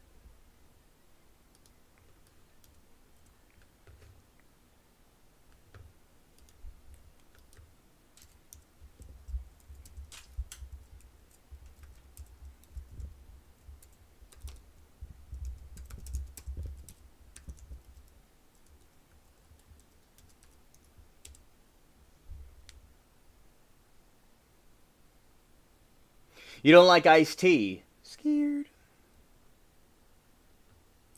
All right.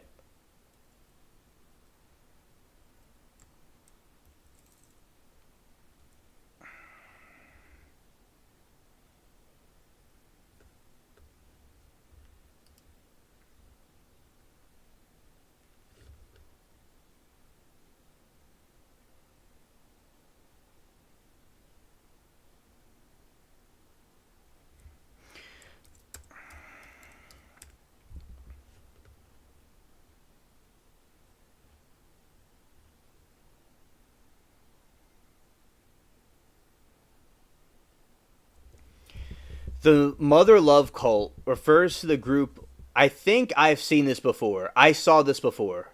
I think. I know about this. Yes, I know about this. Isn't it this lady that worked at McDonald's and she became a god? Yeah, I think that's what it is.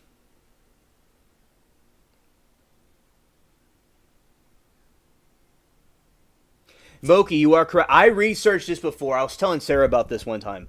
All right, so this is the Mother Love, and she worked at McDonald's, and she was this in this creepy cult, and she got all these different people to join her. And yes, they left the body for a couple of days, and they thought she was a divine being.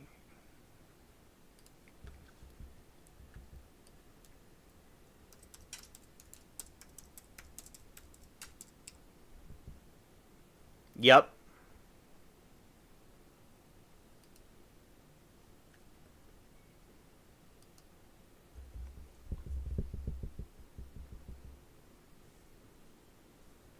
Anna said Heaven's Gate ate at a restaurant chain that me, Frankie, and my mom ate at the time, and driving us nuts, and we can't think of the name.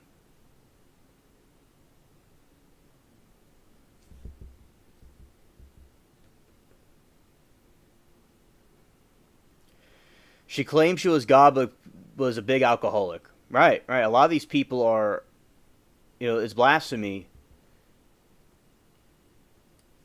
to declare someone, declare themselves a god.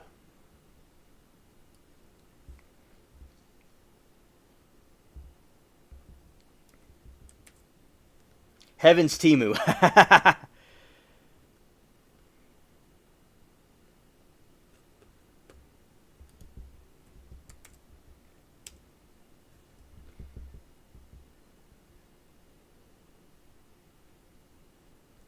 All right.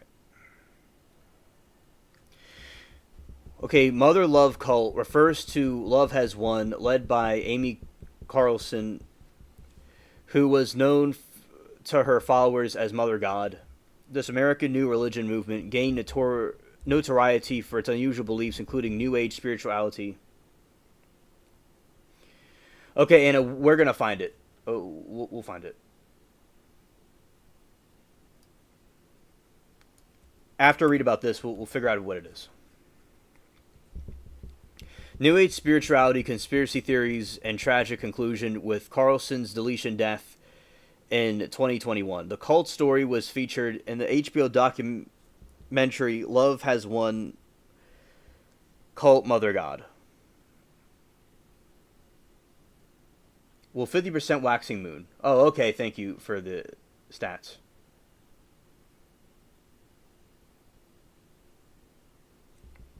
Mother God.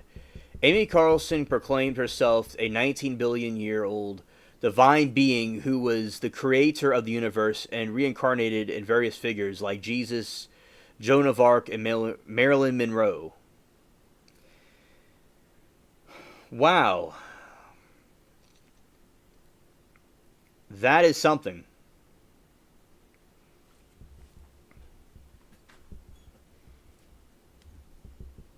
Heaven's Gate locked.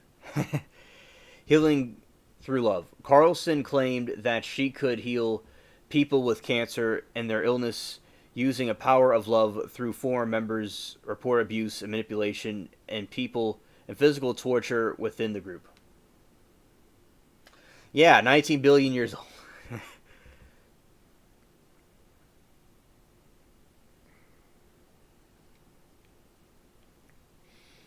Conspiracy theories. The group's beliefs incorporated elements of conspiracy theories include QAnon as well as Holocaust and 9/11 denial.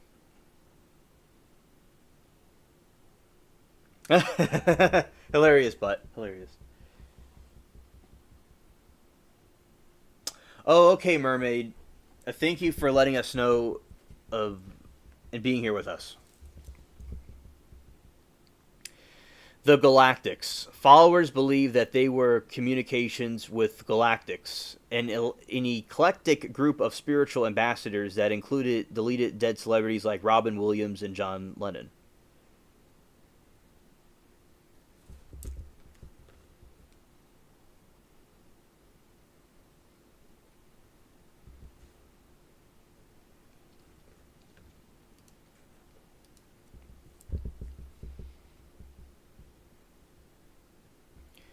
Carlson's decline and deletion. Health issues. Over time, Carlson's health deteriorated due to the heavy alcohol consumption and anorexia. She also ingested large amounts of colloidal silver and toxic dietary supplements that caused her skin to turn blue.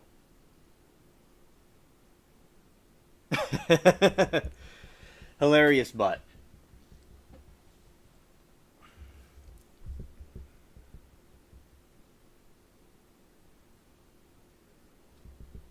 I like that you start YouTube channeling. Facts. I like the way you said that. All right, Lori said, I make celestial seasonings, peach tea cool, and a splash of organic lemon juice. Sativa, 5 calorie cranberry juice. It was refreshing and so great. Rum chase. Oh, that is delicious.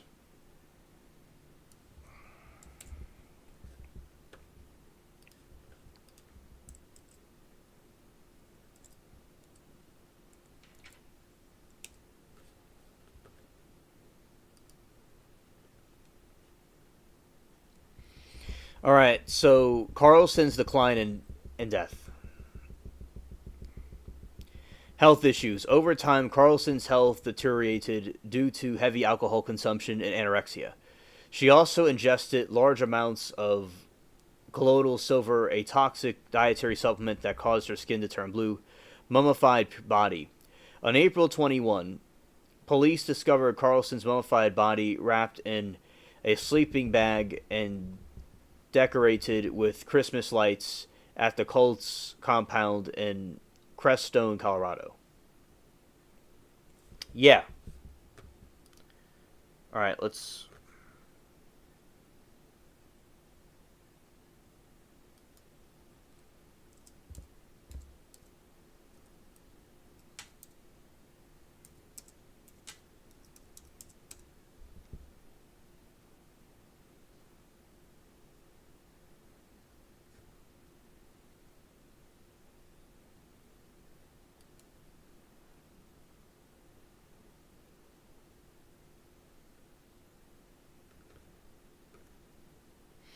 Yeah, that's one right there, and then this.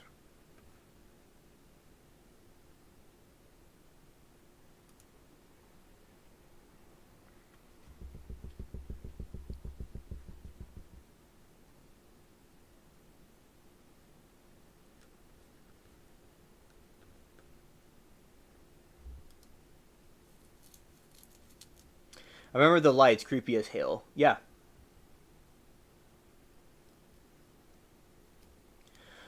Mermaid said, "Oh, colloidal silver is toxic. How awful! My mother used to make me take that." Oh, that's unfortunate. That is really messed up. I'm glad that you're okay. Mogi said they look like they don't wear deodorant.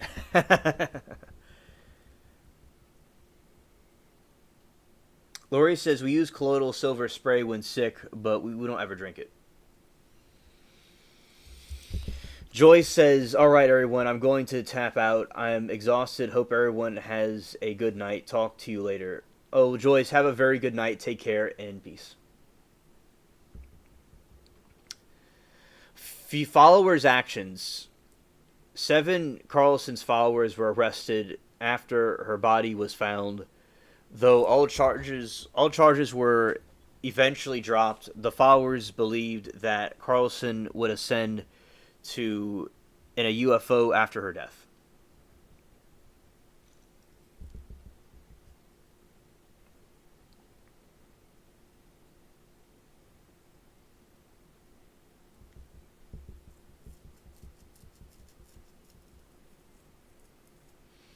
Murray said, "I'm reading about it. Wow, it can't be good or bad." Right, right. Dismemberment. After Carlson's deletion death, a group known as Love Has Won largely dissolved. However, some former members have continued to propagate similar teachings under the new names in his group, offshot groups such as 5D Full Disclosure and Joy Reigns.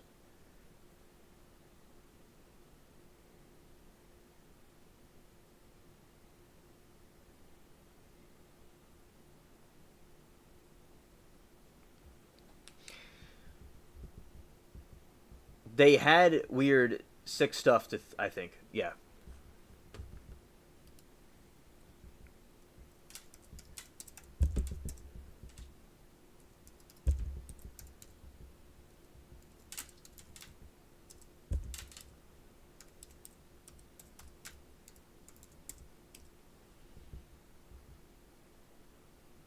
I'm hoping my market value will increase silver. Yes. Yes, absolutely.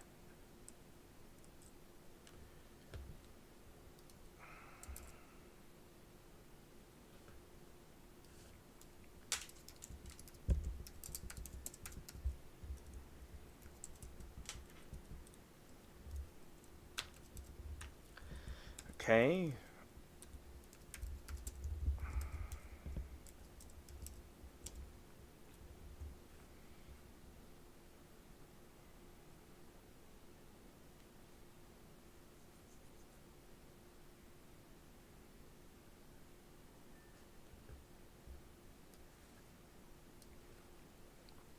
Amy Carlson, the leader of the Love has one cult was accused of sexual exploitation and manipulation of her followers. While the cult's public teachings often focused on love, former members described a toxic, chaotic, sexual, abusive environment. Sexual exploitation and manipulation. Father God partners. Amy Carlson cycled through numerous male partners, each given the title Father God. One of her final partners, Jason Castillo, was found with her mummified body and arrested. Though charges were later dropped, former members and critics claimed that Carlson would sexually exploit followers, then move on, leaving them devastated.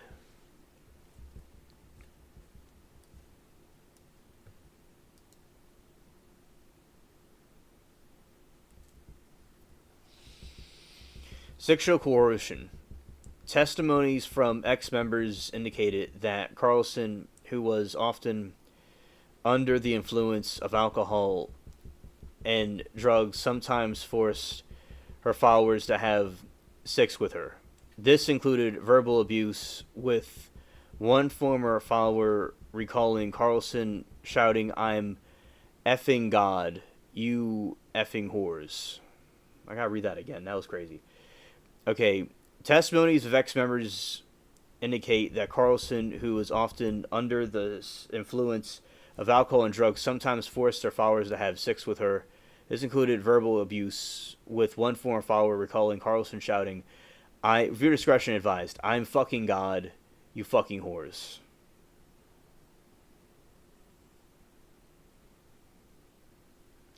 The leader was just a horn dog, right? Hierarchical sexual abuse. Sexual abuse extended beyond Carlson. A former member reported that Jason Castillo, one of the Father Gods, also used his position of power within the cult to engage in sexual activity with other members. Justification through ideology. Sexual manipulation. Moki said she sounds nice. Sexual abuse extended beyond Carlson and when engaged in sexual activity with other members. Justification through theology. Sexual manipulation was justified within the cult's belief system, where Carlson claimed to be the divine being who had come to save humanity and made her sexual demands part of the mission rather than human active control.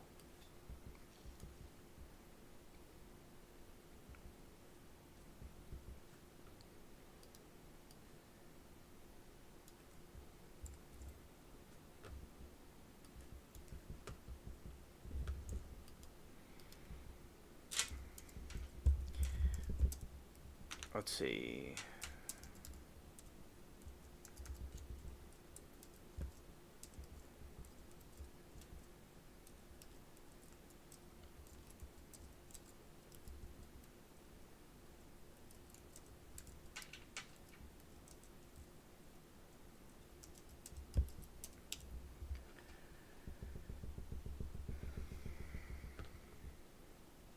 All right.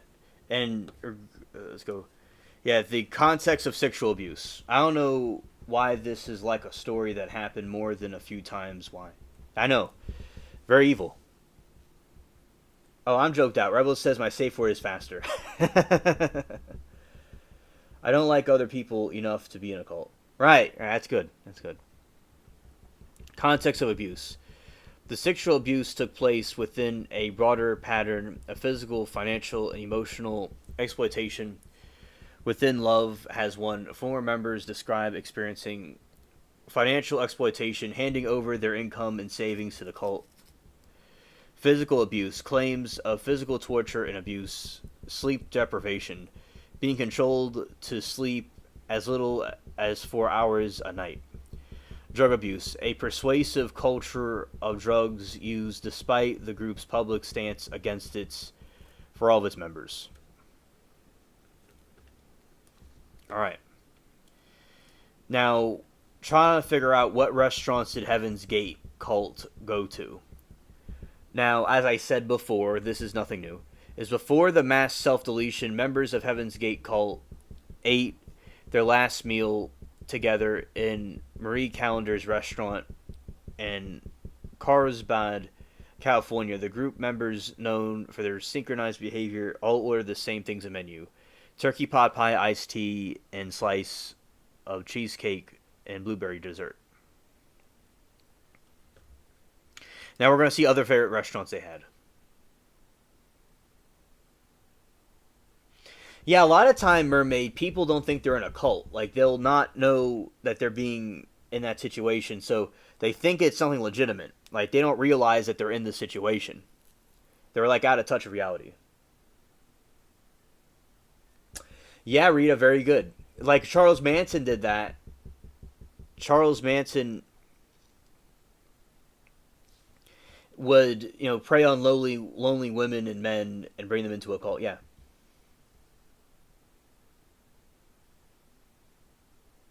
Yeah. That it has to do with collectivism, kind of like communism, where everybody thinks and does the same thing.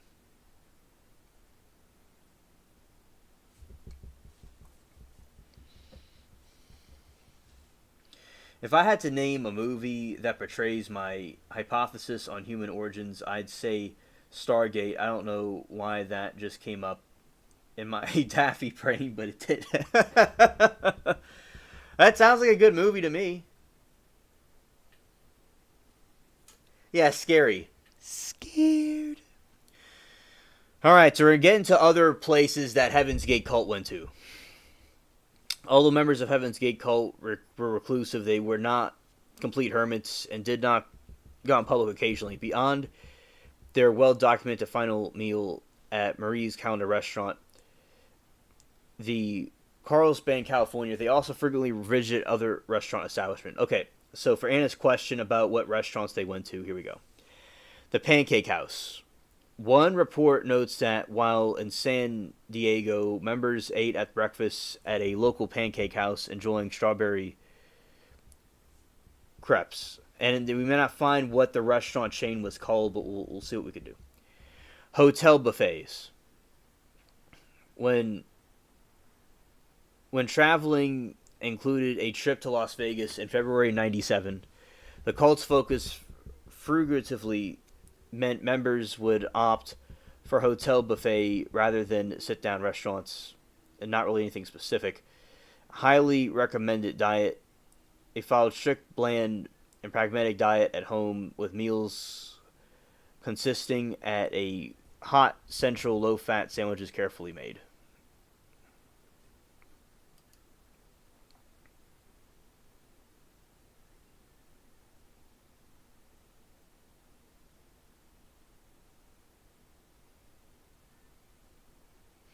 Anna said I got restaurant wrong. Okay.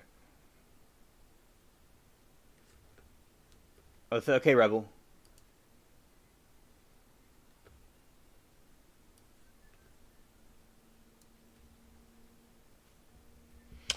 Okay, thank you, Rebel. We'll look that up.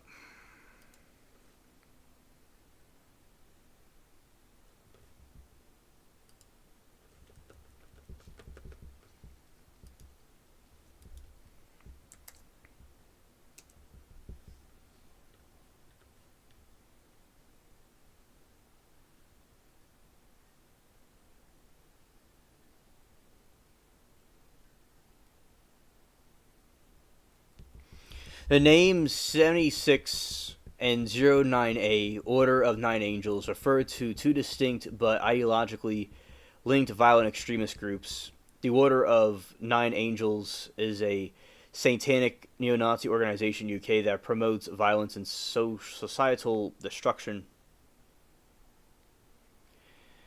The newer group 7764 is an online sextration network that uses 09A's ideology to radicalize, exploit, terrorize minors.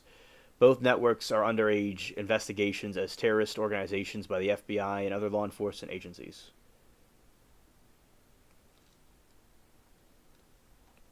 Yeah, you know what, Rebel? We were looking at recently at one of the school shootings, in that the kid was radicalized online. It must have been one of these types of groups.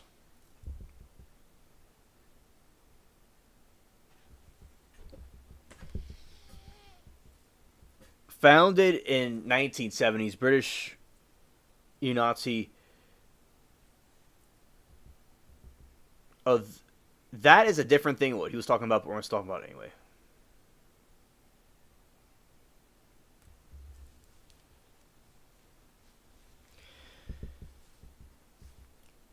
1970s British neo-Nazi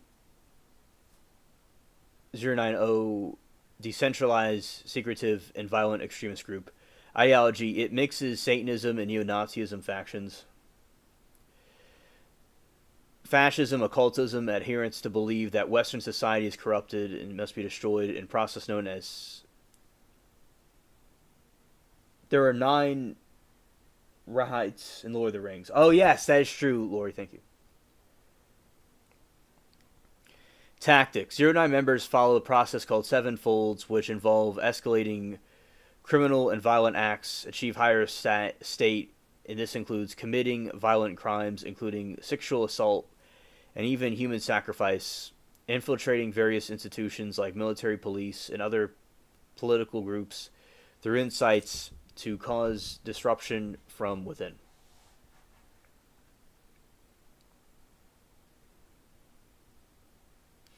In 9 rings, I think with one to rule them all. Yes, yes. Okay. The 794 network. Moki, that is a good question about why people go against God. And yeah, just people are... They think, Moki, that Satan will have victory, or they believe in his struggle. They think that God is bad, and they think Satan is good, and they'll get powers in this early life, earthly fruits from him, and they think that Satan was the good guy. But when they go to be with him, they'll realize that that wasn't really the case, and he was just a con artist. And so, yeah, but I definitely agree that people that are into these satanic things, that are evil, that want to hurt other people, that are... Oh, thank you, Lori. That want to hurt children and other people. Yeah, they just have this sadistic urge to them, and is dark, it's very demonic, evil people. Yeah. Lori said, did I mention I can't spell? Yeah, exactly. Right. Yeah, I remember you mentioning that before. Yeah. Shout out to you, Lori. Mermaid says, what's scary is who is it demons, terrorists probably doing that's horrifying. Yeah, I agree, Mermaid. Yeah. Activities. Instead of purely ideological goals, 764... Okay, origins. Created on a Discord user, 764, took inspiration from earlier online predator groups to form a decentralized transmissional sextration network.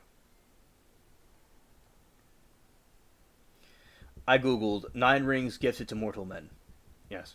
But Moki, I completely emphasize with you about Satanism. It is very evil, and they're very corrupted by demons, and I don't understand it either, but that's what they think in their delusion. Right.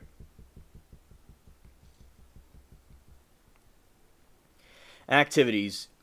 Instead of purely ideological goals, 764 members' actions are often driven by gain status within the network. Their primarily activities involve exploiting minors, targeting children for sextration, sexual exploitation, and material and psychological torture. Encouraging violence, grooming and vulnerable individuals for acts like violence, self-harm, and murder. It's just so evil. It's completely just cringe that they're doing this to the children. As I said, they have a sadistic tendency.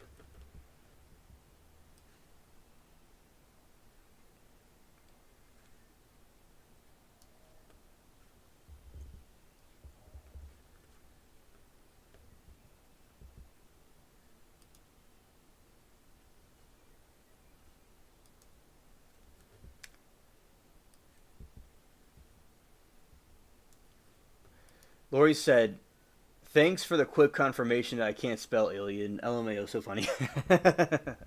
Right.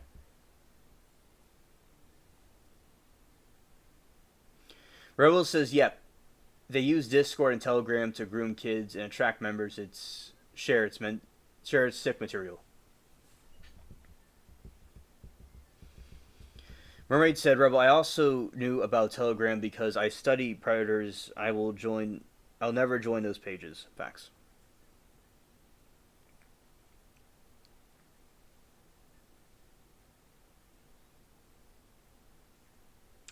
Amber Heard's the unknown catfish. Yes. Mermaid said, yeah, that's pretty scary. I don't know if you all saw or heard the catfish, unknown catfish. Yeah, that's Amber Heard. All right, so grooming vulnerable individuals to act in violence and self-harm and murder, other crimes, encourage in swatting, sim swapping, and doxing.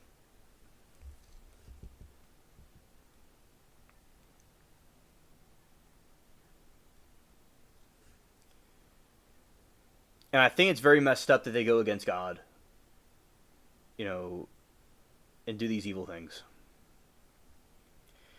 Overlap with O9A is 764 adapted by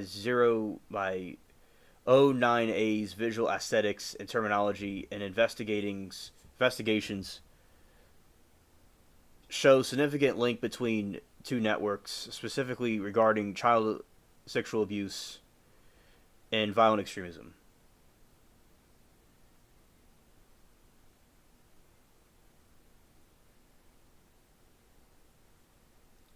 Okay, Moki, good night to you. Thank you for coming, and I appreciate the conversations we had.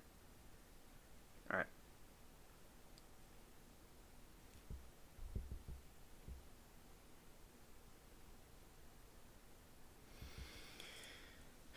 Yeah, so people that are going against God, that go for Satan, they have demons in them, they're sadistic, they're warped and twisted by their desires, and they think that Satan will promise them something better, but it's not true.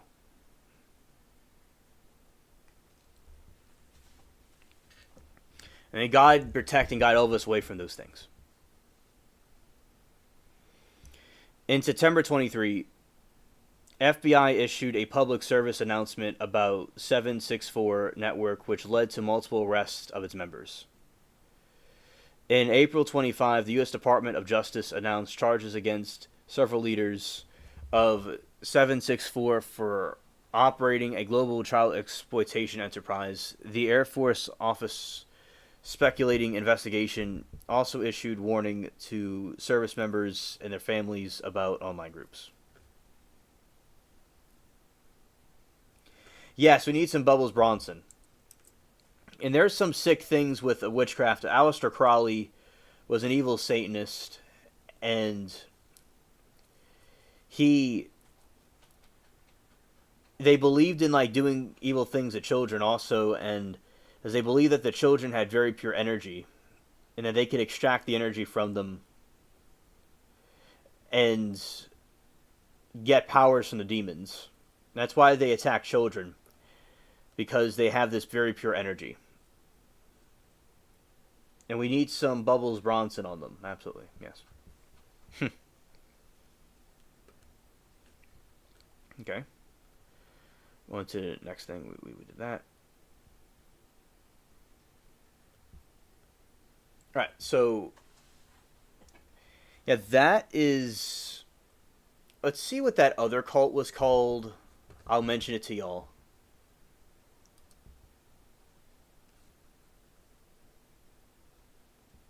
I'm trying to figure out the name.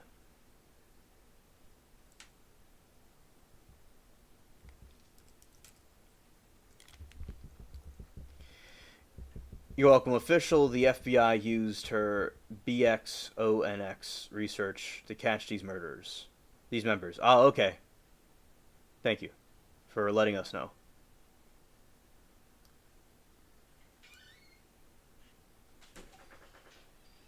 Shout out to Mary Toodles.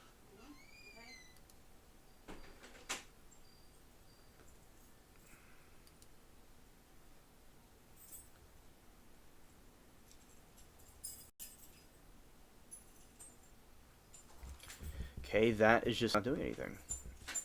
Alright.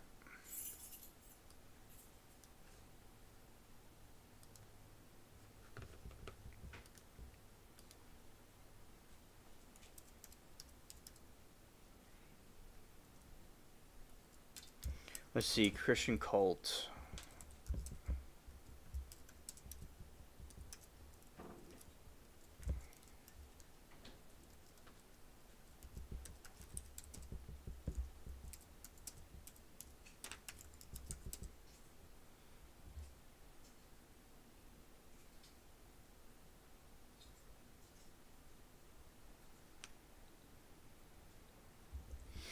Alright, this is another one.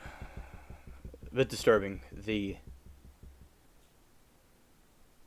Oh, okay, understood. I know. Chat tells Mary hello. The description of the most like refers to the Children of God, also known as the Family International and Group's founder, David Berg. Used radical interpretations of Christianity to justify the sexual exploitation, including the abuse of children. The group was founded in 1968 by David Berg. Flirty fishing, a particularly controversial practice in flirty fishing, where female members engage in sex with the men outside the group as a way to recruit them.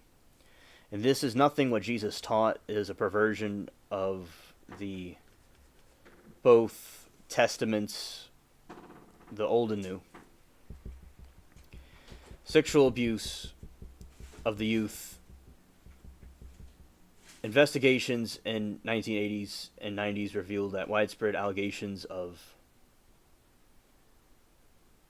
Oh, Butt said that her real name is Mary, too. That's nice. Yes. Yes, 2 Marys. The investigation in 1980s and 90s revealed that widespread allegations of sexual use of children within the group. In one case, a British court found that the group engaged in the systematic physical abuse of the children. Name changes. The group changed its name several times over the years, most notably the Family of Love in 1978 and Family International in 2004, in an attempt to distinct itself from the controversial past. Media and video. The cult's practices were sometimes documented in videos, including some made by Berg's followers and detailed sexual practices. Documentaries like BBC's Children of the Cults on Discovery have since exposed the group's abuse, including the sexual exploitation. This is what happens. So you would have these videos of these puppets. Alright, you have videos of puppets. These VHS home videos that they're distributing to recruit cult members. And he would have these sexual activities with children and with women, with adult women, to quite eerily cause this problem where they're committing these evil actions and these sins and these illegal activities, in the name of religion. So yes, it's possible for religion to be used to justify these atrocious acts. And the other way around is where in communist countries where genocide was legitimized because of their belief in communist utopia. Although it was supposed to be atheistic, communism became a religion to them. While the Children of God was the most prominent examples, other so-called Christian cults have also been accused of sexual misconduct and abuse, though without the overt practice of prostitution. Love has won. The New Age cult was led by Amy Carlson, who was accused of sexual and psychological manipulation of her followers while not involving prostitution. 4 members reported sexual exploitation and abuse.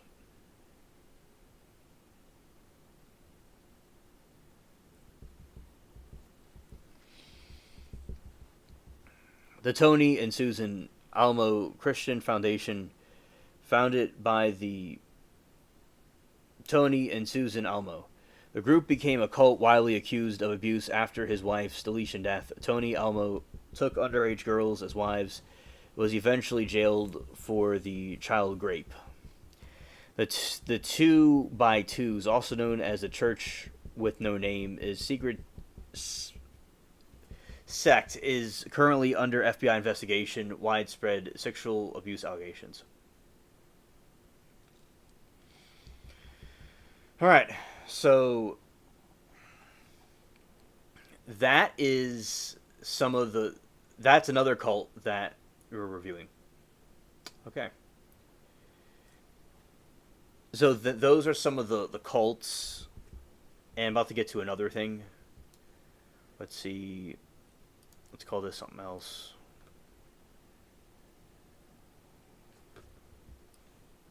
Yeah, sickos, definitely.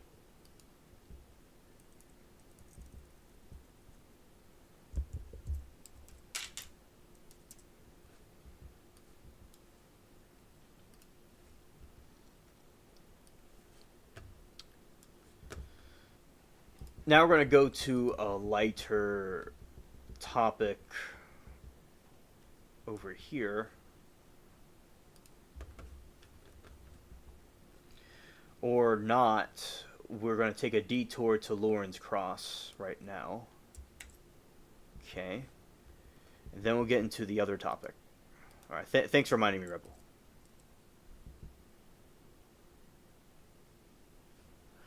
All right.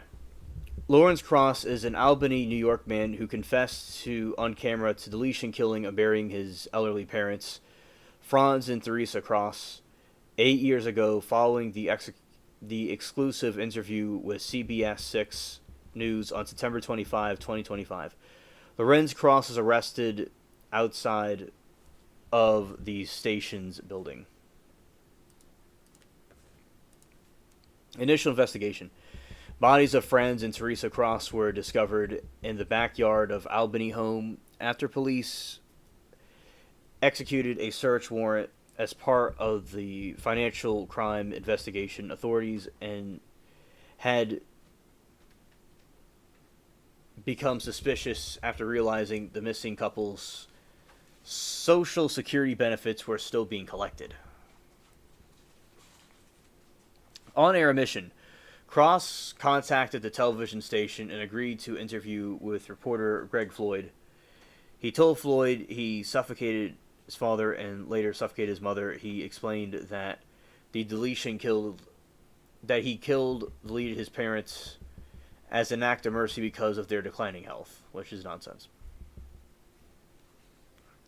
The supposed motive. During the interview, Cross claimed that his parents knew they were going downhill and that he did this as a duty to his parents out of concern for their misery. However, he did not mention them having any terminal illnesses. Well, he's a psychopath, definitely. He just really is a good liar and just is nonchalant about everything.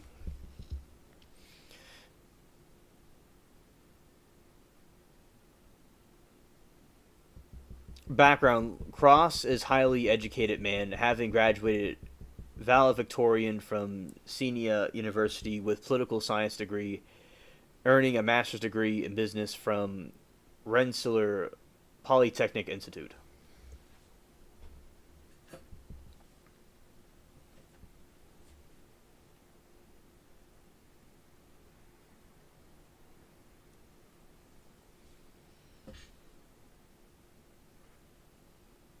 Arrest. We're going to get a statement, Rebel. We'll read it in a moment. Arrest after the interview concluded. Albany police arrested Cross, the television station's parking lot. Charges. He was charged with 2 counts of second-degree murder and 2 counts of concealment of human corpse. Plea in custody. Cross pleaded not guilty. His arraignment in September 26 and was remained without bail.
I turned it off by accident. I turned the microphone off by accident.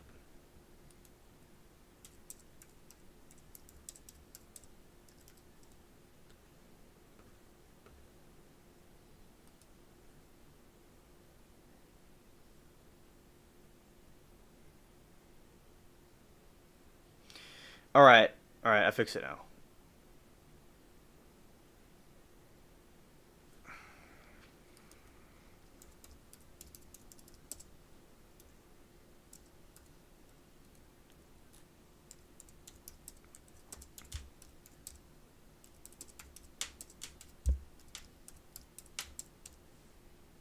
Yeah, take two. Yeah, take two.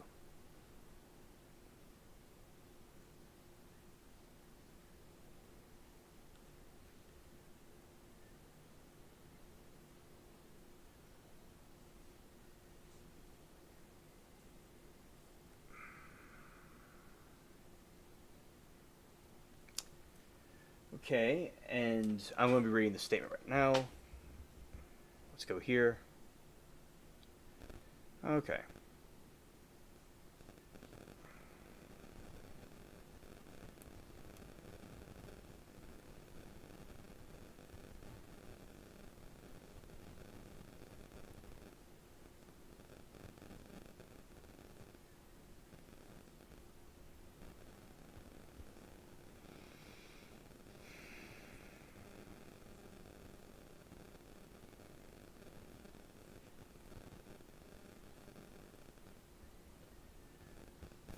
I'm getting there. Let's just read it this way.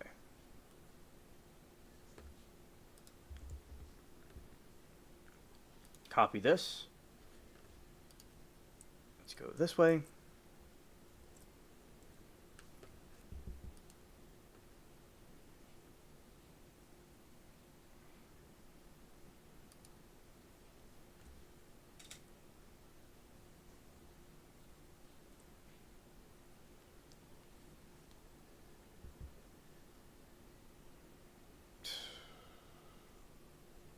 Okay.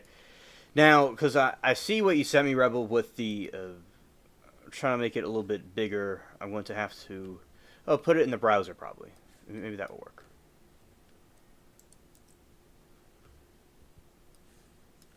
That'll work.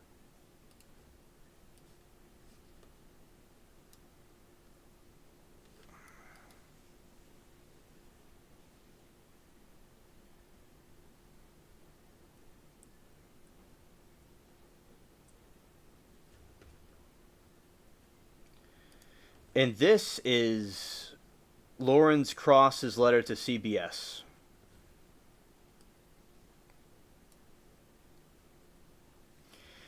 To everyone who is suffering in this world, Arnold Schwarzenegger teaches that we should make ourselves useful.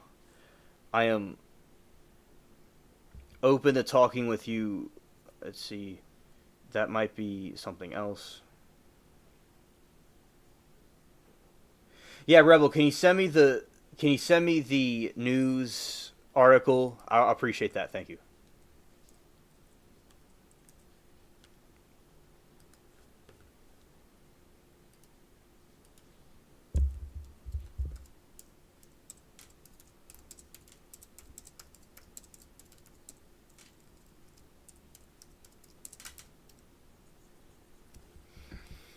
All right. So anyway, so in the morning, Cross said he knew they were going downhill because of old age and retained elements that he and anchor Greg Floyd. Oh, that was it. He was talking about Arnold. Okay. Thank you. Okay.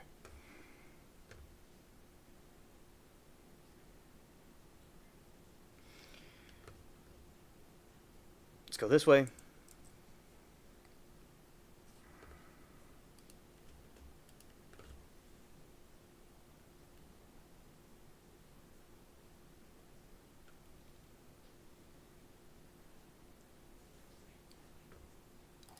All right.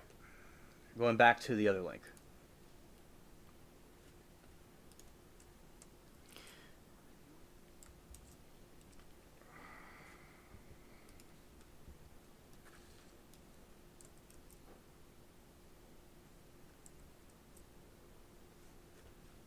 going to put this in here.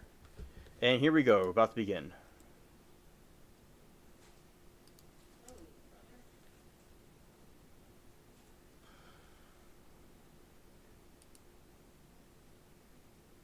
Yes, thank you, Rebel. Thank you.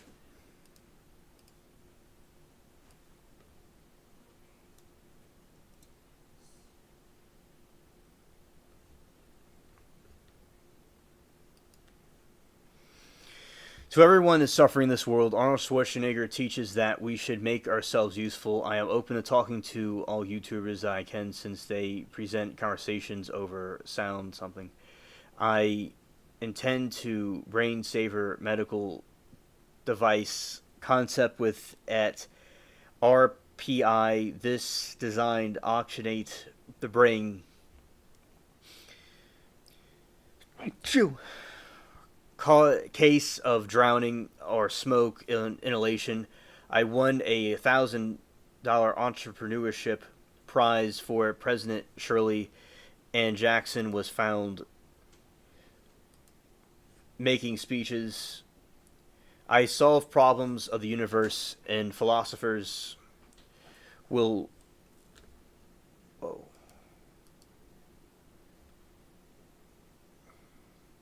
Philosophers will know what that means. I invite private cash device called Pinobo, managed by Pinada Technology Inc. It is the solution of the danger of central bank digital currencies. Thank you, chat, for the blessings. After ICs. Thanks. Everyone has a stake, this and more. The most important law in America is NYS Ratification 1788 teaches that the people may resume the powers of government wherever it is necessary to their happiness. Thank you, Rebel. Our happiness is the law. This is what is best for the community. This is best for the community. Have in hands of the domestic enemies. No, this is why we need a board of trustees to assure the self-government, law, and quality of life. With this law, we can have irregular constitutional change with the fact that public support, as Jefferson taught, one of the basis of law is I declare creation of board of trustees on New York, one of the best for federal government. I am initial trustee of both. I must note that the domestic enemy is the oath-bound officer or official who betrays the sovereignty in the British and their colony Israel. All Zionist politicians are domestic enemies. By this we attain a national repudiation of Zionism, which is public desperately needs and increasingly wants. We need board of trustees to save country and restore our sovereignty. The Rhodes Scholars are domestic enemies of Kathleen Hochul, abetted an enemy of high office. Rhodes Scholar of God makes the governor domestic enemy. Her privilege hold office is void, as the senators who approved the nomination, as well as Litola James. I don't know why Donald Trump can't say that. He have gotten out of his problems a long time ago, but he wants attention. Unfortunately, Donald Trump said it sounds good for the U.S. to fall under the British Empire. He claims in his thesis, and going to part 2,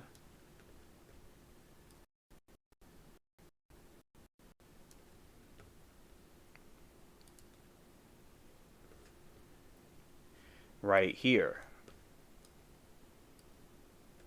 He talks about Elon Musk. I'm scared. This dude is nuts.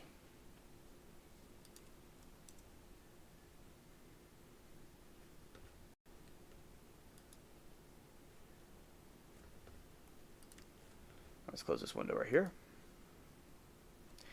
By this, Donald Trump we want this guy who killed his parents to be a trustee. I know, right? By this, Donald Trump repudiated his oath of office by repudiating form of government. Right, I know. This has nothing to do with anything. You see, what he's doing is he's pulling off a filibuster, and in his thesis, he's doing the art of speech, and he is trying to tell a story with other arguments to support his theory and thesis. This is a lot of like law stuff that they'll teach in law school, and that is what he's using right here, and it's irrelevant because he's trying to masquerade his true intentions with another point. Yeah, exactly. How did Trump get into this? Yeah, exactly. Elon Musk's son was right. Trump is not the president. His military orders are illegal according to this individual. That's crazy. Trump did not prove the politics is negotiable. Everything runs on money. Churches, corporations, and colleges, they will dance on Trump's tune for money.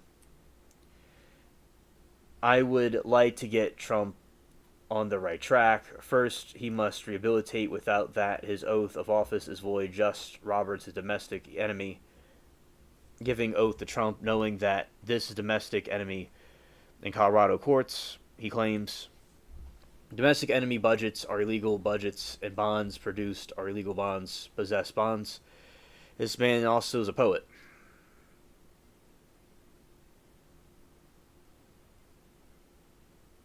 Yeah, this is completely unintelligible babbling. Like, I could tell it's a thesis, and he makes some different points, but it's just babbling and ranting. Like, there's no logic behind this. This violates securities laws for all who trade U.S. debt. This is why you need a board of trustees to clean up the crisis. The board of trustees shall have prosecutorial immunity. In return, I will assure all questions in this police matter. I would like to thank the investigators for their patience and abilities when public is favor of board trustees for the right reason of protecting our sovereignty. The board of trustees will pay everyone in support of $4,000. I am making myself useful for you for the right reasons. As long as I am innocent until proven guilty, I am fit for this office. If the public does not want a board of trustees, I will like to be prosecuted under the German law, rigid law. Blacks, he's claiming blacks would get the better deal under this kind of law than British law. Muslims and Jews have their special caveats.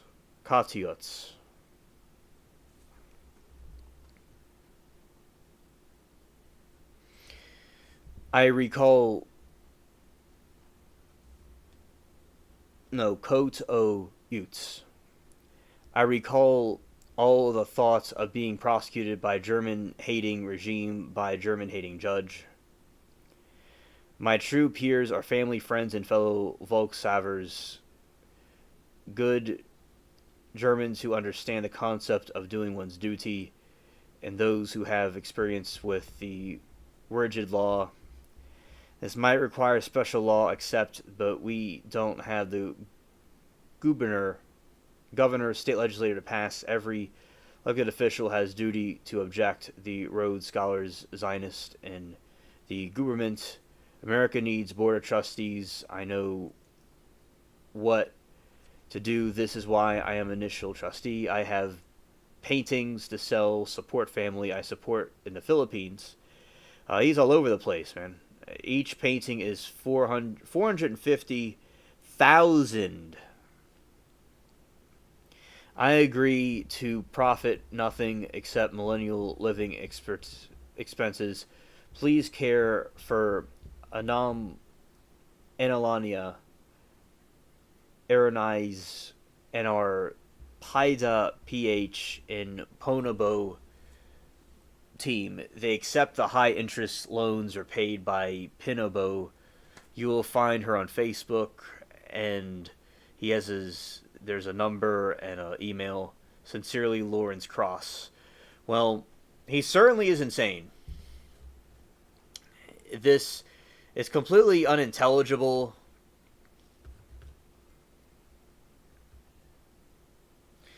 And all that is irrelevant to the murder he committed.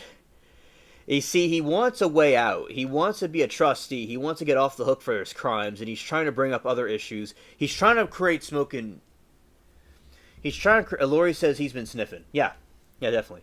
He's trying to create smoke and mirrors and gaslighting. And he's pulling off a straw man argument. So what that means is you take a straw man, you take a scarecrow and beat it up, and you look tough. And Rebels says... He's been fumes. Alright. Okay, Lori. I wanted you to read this to give you an insight in the mind of the psychopath. Thank you. He's been sniffing fumes. Huff and paint. Yeah, I will say about this... Oh, look, it's... hello there, Matt. Good to see you. I just joined. What a fine, upstanding citizen are we speaking about? We're talking about this psychopathic individual that murdered his parents. And he... Cross is his name. Lawrence Cross. And he's going on and on about these political things and things with Trump and stuff like that. And he wants to be... The point is he wants to be a trustee. And he wants to be given like an immunity.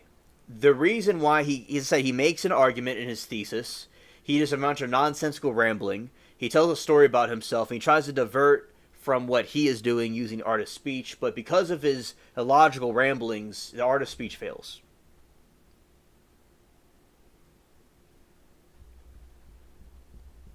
Crazy toys in the attic, I'm crazy. Oh yeah, a shout out to Toy Story.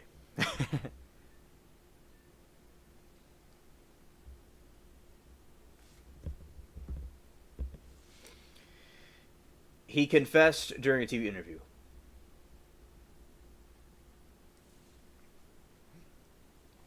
Yeah, and in the TV interview, yeah, he just confessed. It just shows that his lack of consciousness he has, and he's out of touch. And he was also saying that he told people about his parents that they were back in Germany.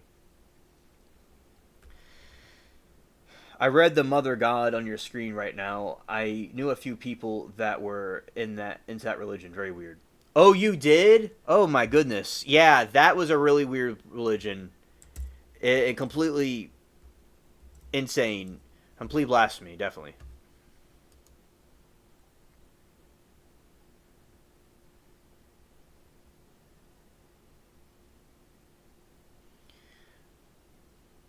Oh yeah, I know about Pink Floyd. Yeah, I know about Pink Floyd. Yeah, that's a good band.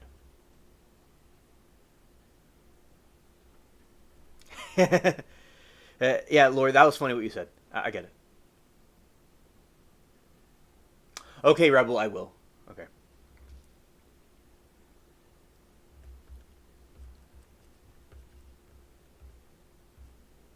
Okay. And now, so that was about the crazy cults and some criminals. Go to this other area here.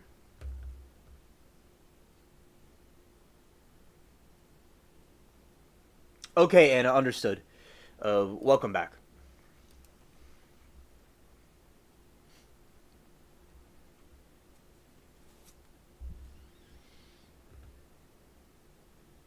All right, so that is about the... Okay, Rebel, thank you for the link. I'll watch it later.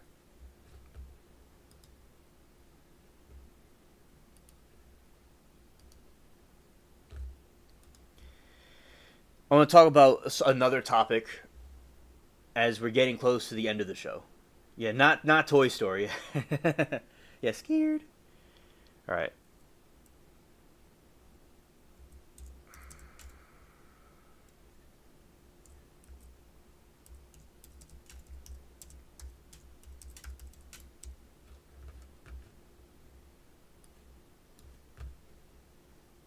We'll talk about some art stuff. Okay.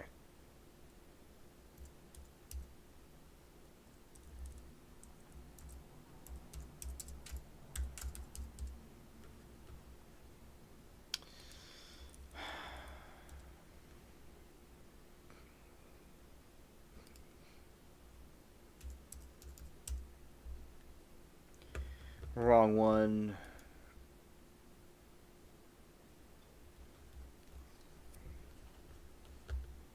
Let's go here. Start a new session.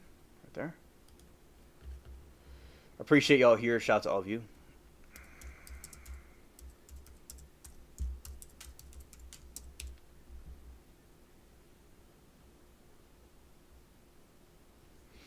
Yeah, sometimes we talk about art stuff here, and that was the past topic. Now, this one will be about some art pictures, some art paintings. So about Van Gogh, we talked another time about the Monet's paintings that were pretty cool, and now we have this Van Gogh, which is very famous. I've going to switch over so y'all could see what I'm talking about, and we'll get this out the way.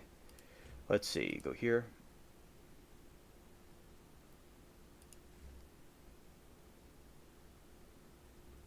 Or wrong one, wrong one.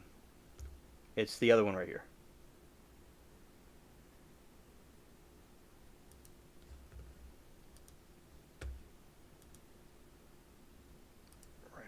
Go here.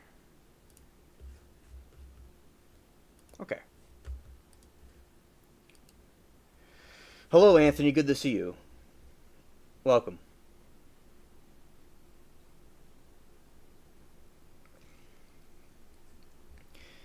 Van Gogh's most famous paintings are the Starry Night, Sunflowers, and Irises. The Dutch post-impressionist painter Van Gogh is known for his vibrant colors and expressive brushwork. It's so fascinating how these paintings can survive throughout time like this. It's so interesting.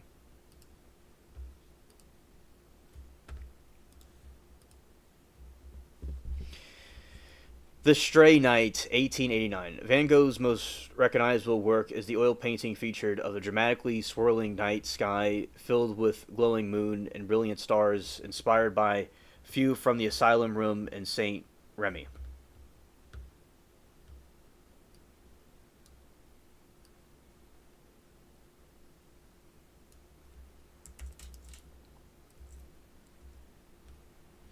Yeah, this is a famous one I remember from growing up. It was I would see this a lot. It's this painting of the Starry Night. It looked like a alien planet, and that little mountain thing right there was so cool. It looks like kind of like a castle from Edward Scissorhands, basically. And yeah, that was a very cool one right here. And that's another one, another interpretation of it, but this is the main one. So you have lots of brush strokes, and it's interesting that the lead paint is very well, makes well done works. You have the moon and you have the stars and everything kind of swirling around. It's very fascinating.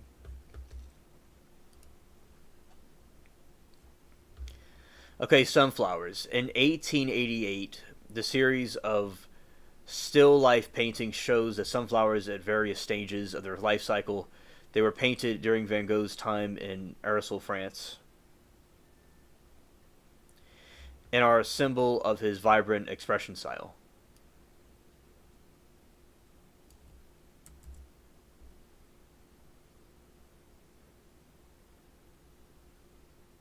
Okay, thank you, Lori, for the information about that song.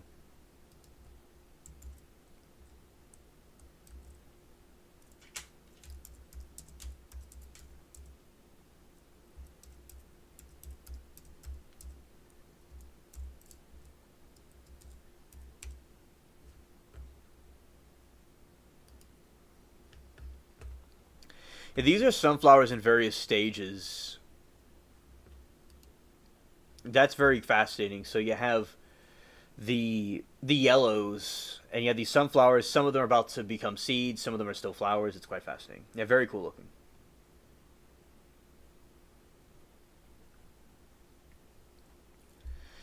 And I just like the greens and how it looks kind of like a dream or a cartoon scene. And like they're quiet but very active.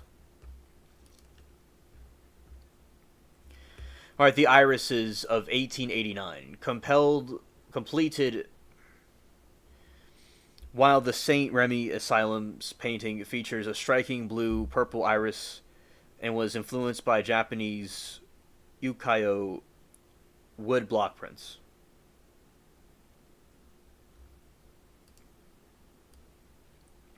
Oh, Anthony, thank you for the information.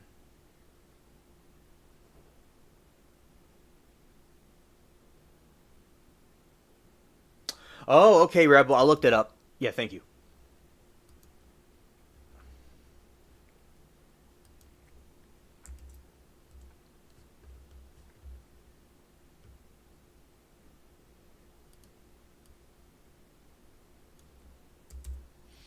All right, these are the irises. Okay, very nice. So we have this scene right here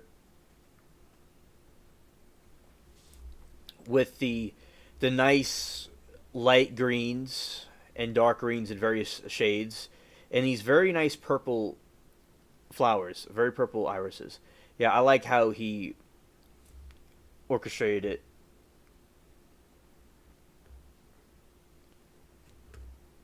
Very unique. It's very calming too. It's a very calming picture. You know, admiring nature and painting it was so fascinating. All right. All right, The Potato Eaters in 1885. One of Van Gogh's earliest major works is a painting depicts peasant family having a humble dinner. He described it as showing the peasants around a dish of potatoes.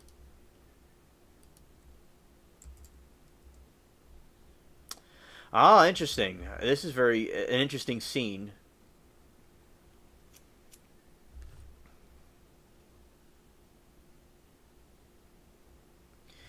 You have these people that are kind of like impoverished that are eating potatoes, and there was famines and stuff that happened in Europe.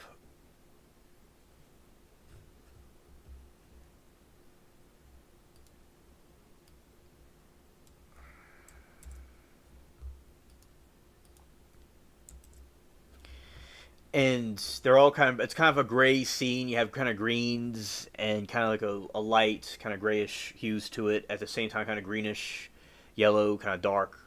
A very interesting scene what many people were struggling through in time, you know, capturing the life of that era. All right.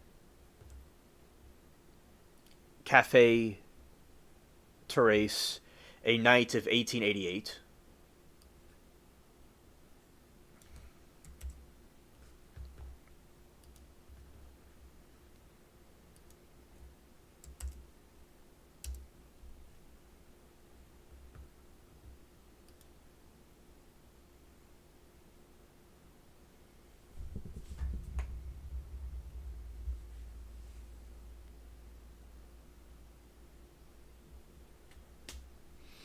All right, this is the cafe. So you have an active nightlife, you know, and the different stars. And I like the way he drew them, painted them very big.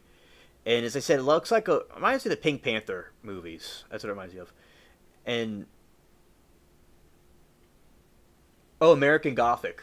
Oh, we'll look that one up too.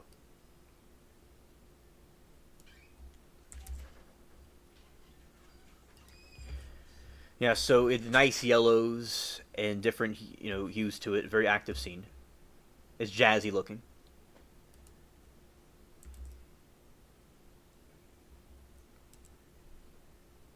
Yes, that is a very classic painting. I've seen that one before, many times. Yeah, it's a very stoic demeanor, a very traditional family setting, and a farmer. And you wonder about like he's just staring at into your soul, and there's nothing there. But you realize that they're probably just happy, cool people, but they just had a moment that was captured, where it was a serious face. Yeah, it just shows a nice, simple life and a stern nature to it too, with the pitchfork. It's a very nice way it's painted and orchestrated with the sun shining on it. You know, like even they get the attention to detail on it, definitely. So that is that one.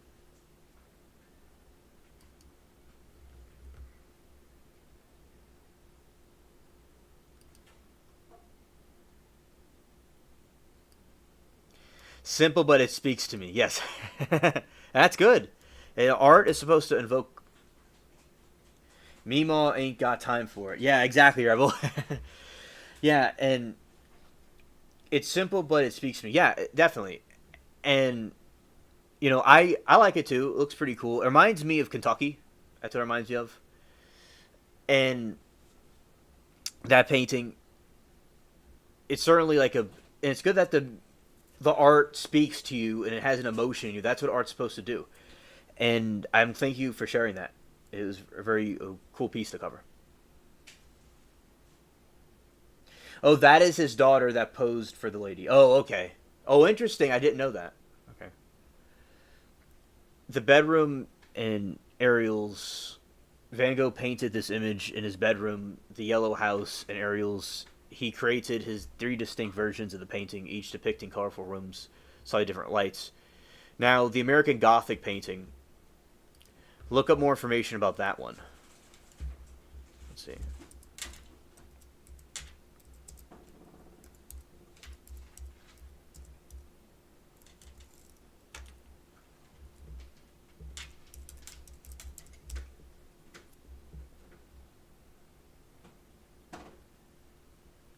All right, so this is all about the American Gothic painting.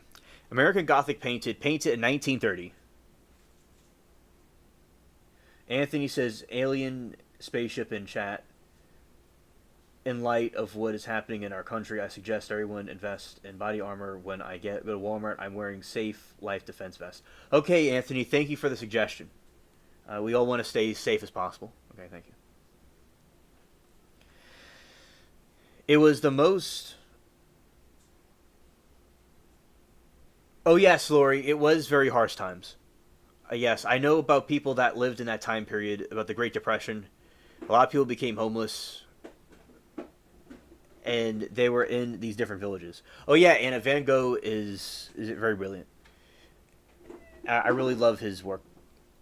And thank you, Lori, for the context. We're about to get back into Van Gogh in a moment. We'll took a little side detour to learn about this for a second. It is one of the most American paintings in the 20th century. The painting is renowned for its depiction of rural Midwest American life and has been subject of diverse interpretations, such as its creation. Original artwork is currently on display. The Art Institute in Chicago. Artist: The Great Wood, 1891, 1942. An American regionalist artist style. The regionalist movement was a famous focused on portraying rural American subjects realistically. His hard-edged precision and meticulous detail were possibly influenced by earlier North Renaissance art and German New Objectivity.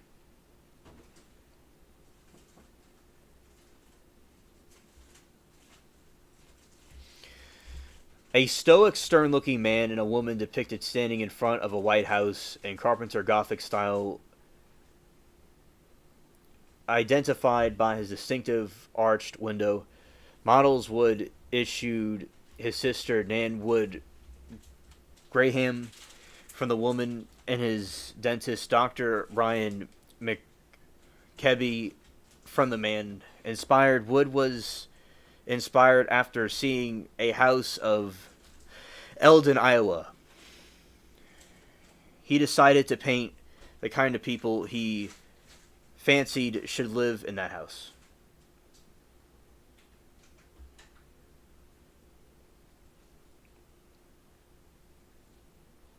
Yes, I showed the American Gothic painting. 1929 stock market crash. Dust Bowl in 1930s. People starved and survivors escaped to California to start again. Grapes of Wrath. Yeah.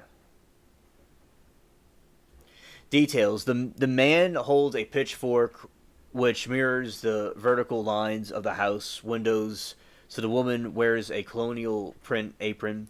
The figures were dressed to resemble tiny taps from an old family album, a nod to earlier generation ambiguity. Painting's meaning has been debated since it was first exhibited.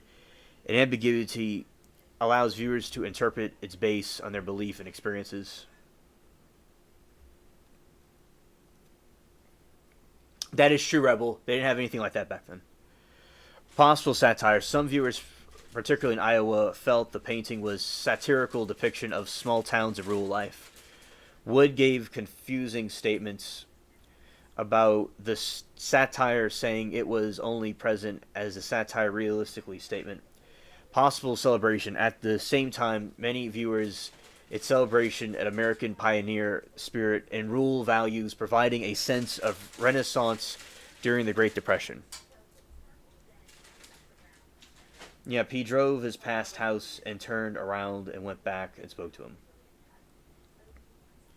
Right, iconic status. American Gothic has achieved iconic status in American culture, frequently parodied reference in movies, television shows, the advertising home identity. The painting emphasizes the connection between Americans and their homes, especially in the rural areas where the home symbolizes the family's work and financial security.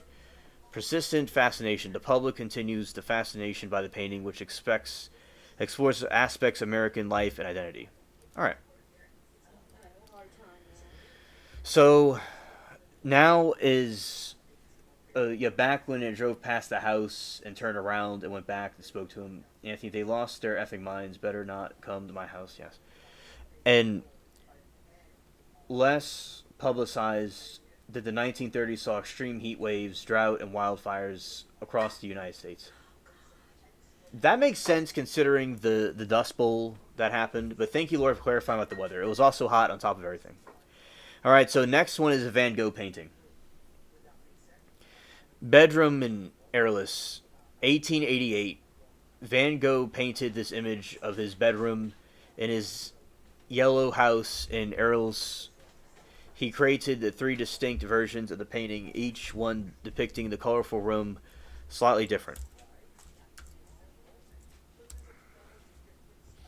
Oh, this is very intriguing right here. Look at this.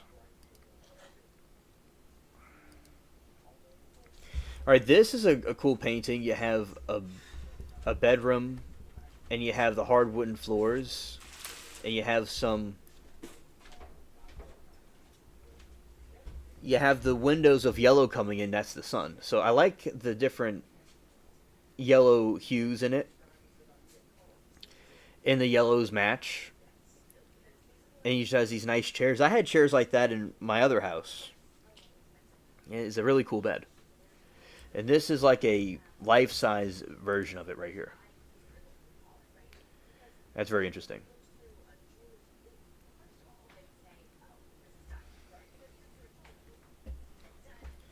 Anna says, my dad born in 1923 and mom in 1931. Oh, okay. Thank you, Anna. Yeah, definitely those times were rough.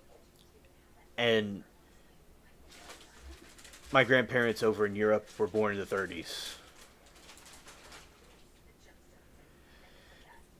And they're in their 90s right now. Rebels, that was 1943. And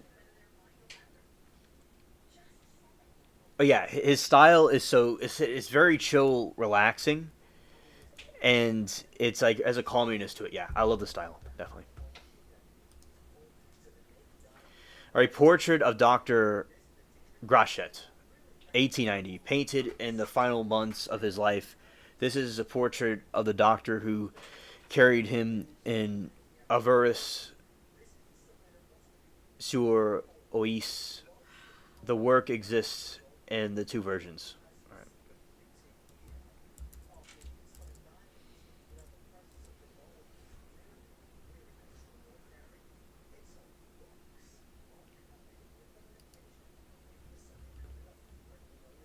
Oh, this is really cool. This is the doctor.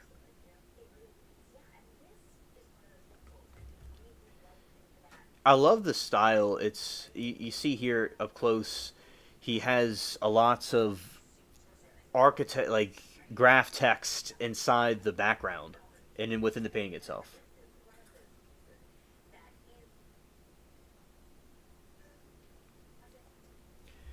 Very good question, Anna. Very good question. And they like to use light versions of a paint on a darker contrast of a background. Like you're painting a house, you'll paint some light spot, and then you paint around it a darker spot, but get more detail about that, of course. So going here.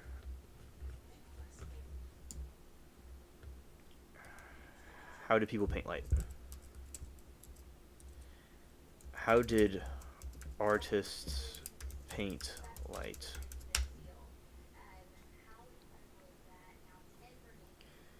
Alright, so to paint, artists throughout history use a variety of techniques that manipulate color, value, and contrast to create the illusion of luminosity. Specific methods evolved across different periods, including the meticulous layering of Renaissance that broke the color imperialism.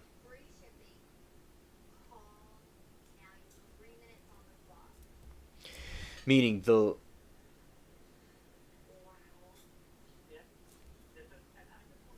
Anthony said my dad was born 1776, sort of. Hilarious. All right, meaning the light, dark Italian chai ras. I'm pronouncing that wrong. Chai roscuro uses strong contrast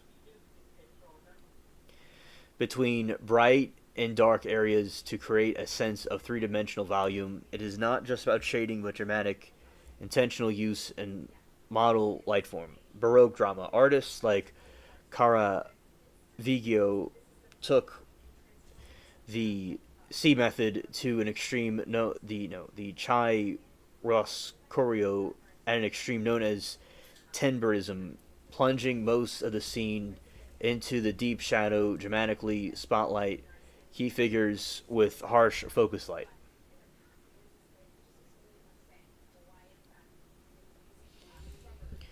Notable artists: Caravaggio mastered temperism and heightened emotional intensity and focused on the gritty realism of his subjects.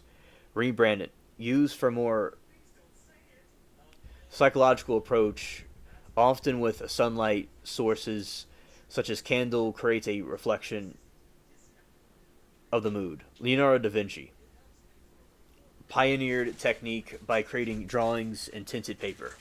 Adding shadows with chalk highlighted the gouache to create dimensions.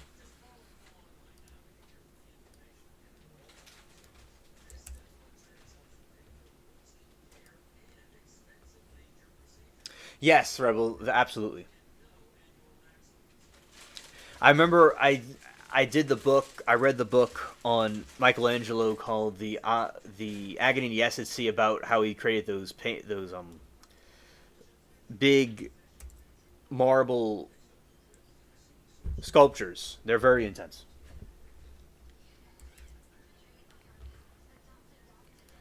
All right, another one from Van Gogh is the self-portrait with the bandagier. After his altercation with Gauguin, Paul G. Van Gogh painted a self-portrait depicting the consequences of his dramatic act. Bubbles, I'm glad you like art too. This is a very famous self-portrait when the ear was cut off. Very famous. He's just kind of zoned out with a bandage on his ear.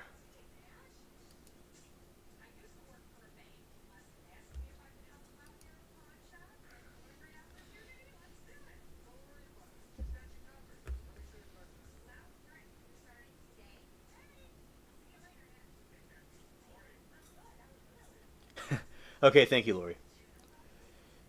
All right, and you have that one, and the almond blossom, 1890. This was created by his new nephew. Depicts the blossoming almond branches against the brilliant blue sky, symbolizing a new life. Yeah, meow. Yeah,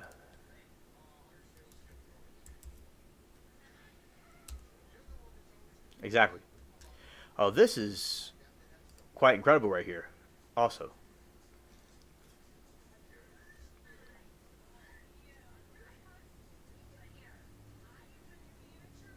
and it says, "Okay, alien, that makes sense. Need a class. I want to paint. I have a calling." Oh yeah, yeah, absolutely. I did art class. I enjoyed it. I I like painting and stuff like that. Something I'd recommend. I've made art stuff with painting apps before, and they've come out pretty good, in my opinion. So yeah, yeah. There you go. You got your calling.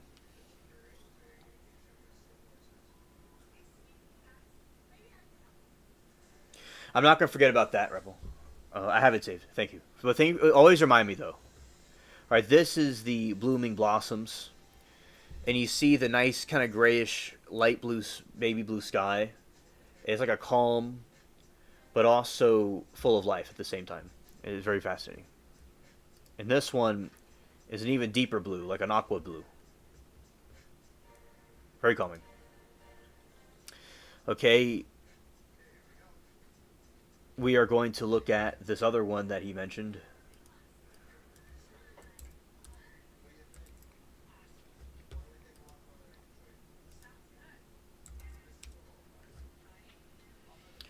What's he called? What's it called? Rita said something.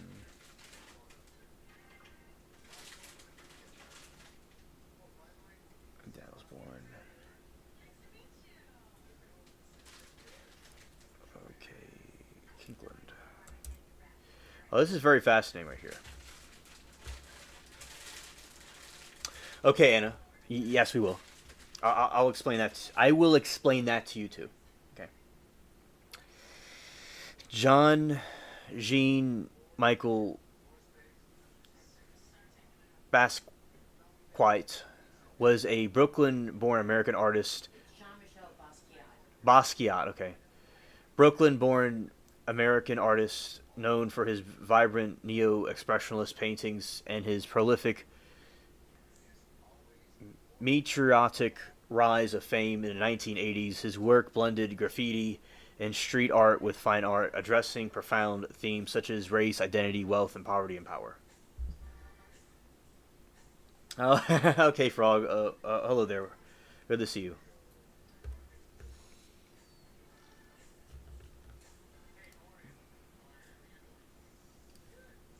Let's go here.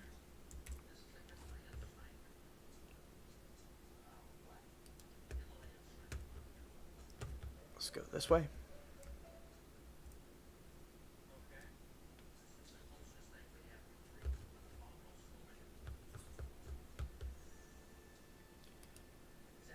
Right there.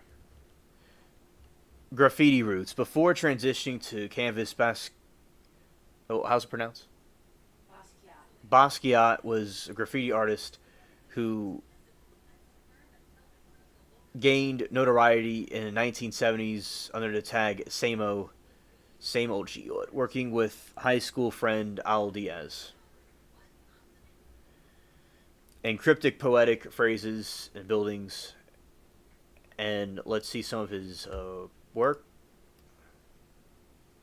He died young, and his paintings go for tons of money. Okay.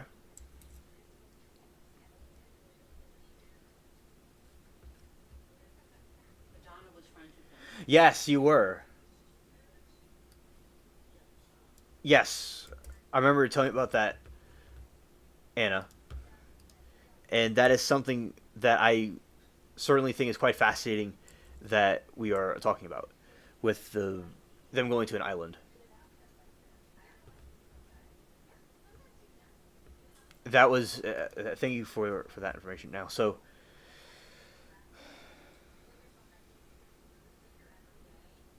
if this is the artist and this is some of his stuff.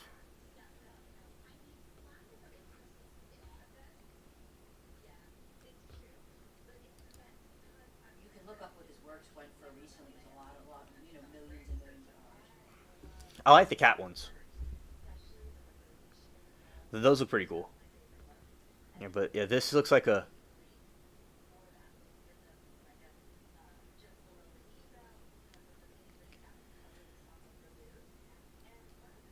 And that's so cool. Like two artists together would create really cool things. Cool things. Yeah. So this is his work that we have, and how much that does it sell for?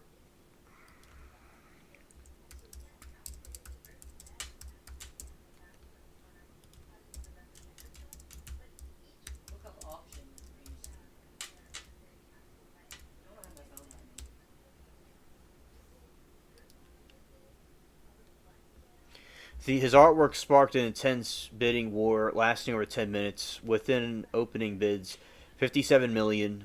The painting eventually sold for a staggering 1100.5 million, including fees, securing his position as how pronounce it? Basquiat. Basquiat, most expensive artwork sold auction date. Okay. All right. Thank you, Ro, for showing us about this one. All right.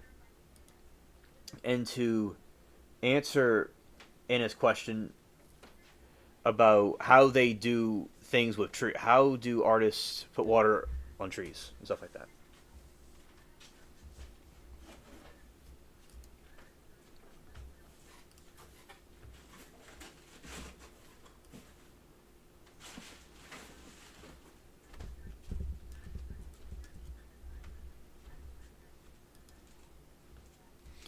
To create an effect of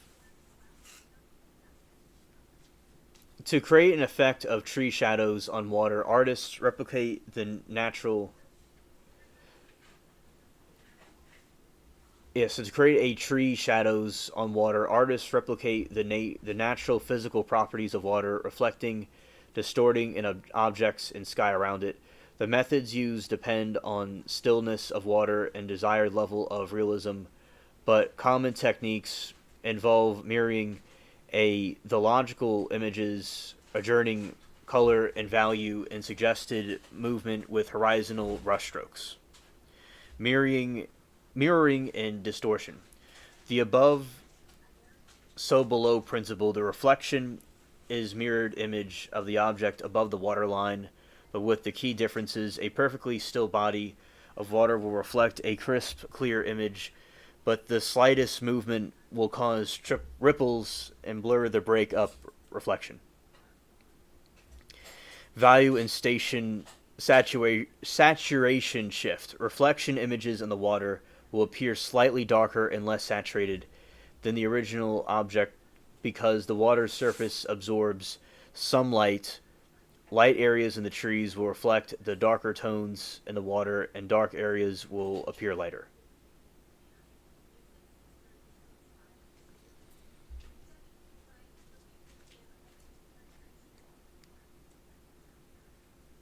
Right. Horizontal brushstrokes. Depicting water surfaces for a calm body of water, artists use horizontal brushstrokes to create a sense of flat plane. These strokes also help break up an abstract reflected image, suggesting the subtle movement of the water, creating ripple effects. The direct ripples and waves, artists will break up the reflection into smaller, distorted sections using a fan brush or lifting color. With damp brush can create an illusion of light hitting the peaks and troughs of the waves.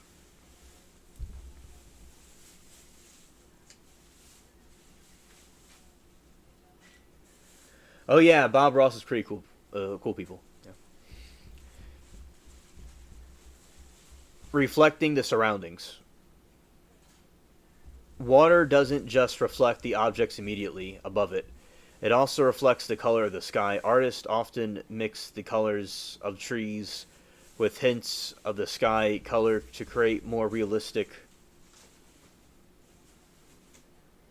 cohesive look in the water surface. Oh yeah, the cats are very cool, absolutely. The cooler temperature. To enhance the illusion of light and shadow, artists will often incorporate cooler colors into the water shadow areas. For instance, the reflection of a green tree might include subtle blue tones mixed into the green to create a color darker shadow.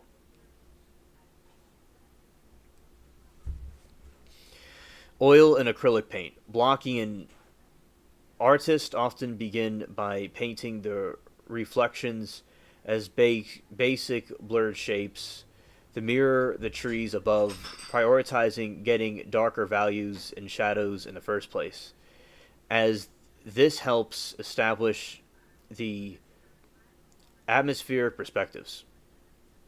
Glazing. To create luminous, soft effect, artists can use a thin, transparent layer of paint over the basic color of reflection. This technique is especially useful for capturing a calm, smooth surface. Impasto, thickly applied paint impasto can be used to capture the textured, foamy look of water, allowing the surface to catch light and add illusion of the movement.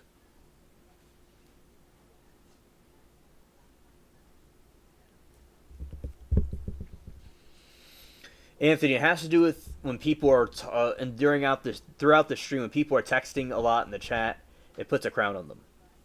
And crowns are talking a lot.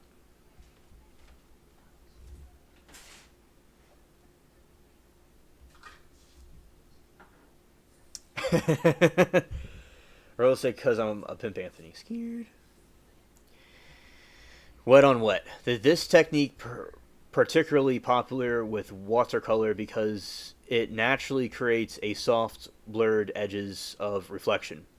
The artist first paints in the land trees, then applies clean water to the paper in the area. Reflection. While the paper is still damp, a mirror image of trees is painted below. The colors will naturally bleed into the damper paper, creating a soft, distorted reflection. Lifting color. For additional highlights or suggest gentle ripples in the water, artists can lift off a small amount of paint using damp, clean brush on paper towel once the layer has dried.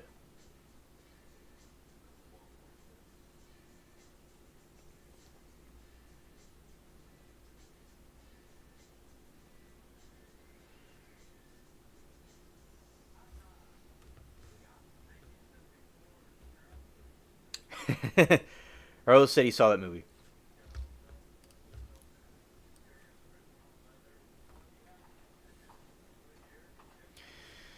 Alright. Claude Monet was a master of painting water reflections, particularly in his series of water lily ponds. He used the impressionist technique of broken color to capture the shifting, fleeting quality of the light of water surface. Quick, unblooded strokes of color mimic the light dancing water and distorted reflections of the trees and flowers. Other landscapists, before during the Impressionist movement, used more detailed, realistic approach to render water.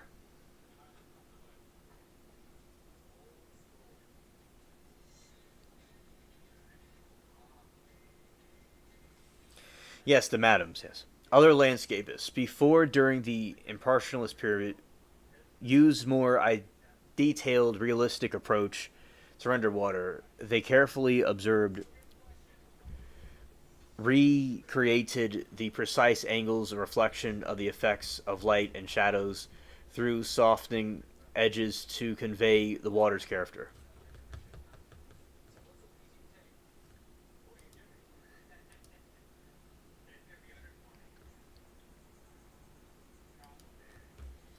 Right, and more detail about another question she had, which I answered before, but we'll answer it again. Well, not answering it again, just there's more details about the other thing she had a question about, which was how they manipulate light. This is some more information about how the artists manipulate light.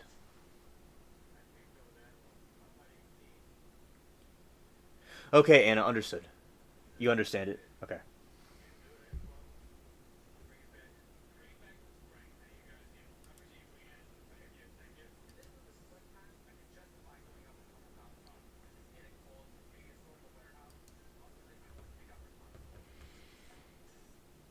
All right.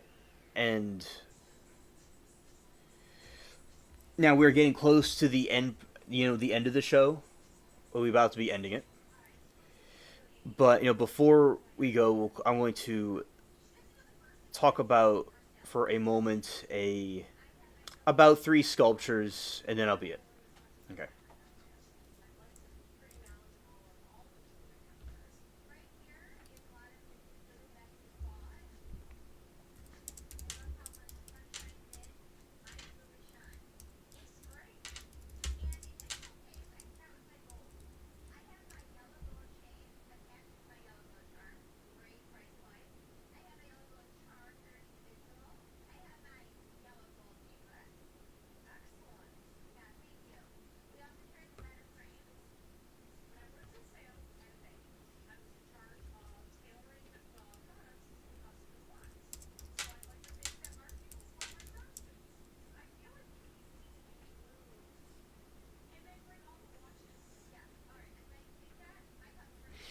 All right, there are some the renewed sculpture. Okay, so the winged victory of Sam Athras, artist unknown, created around 190 BC during the Hellenistic period, potentially by people of the road.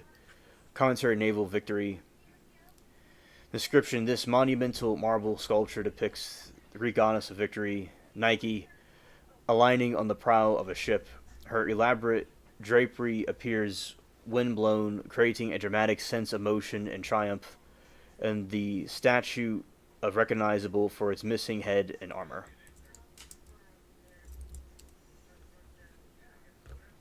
And that one is this right here.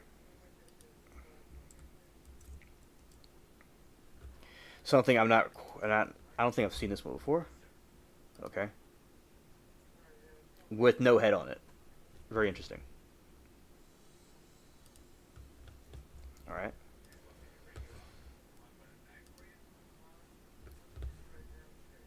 And this one right here, which is the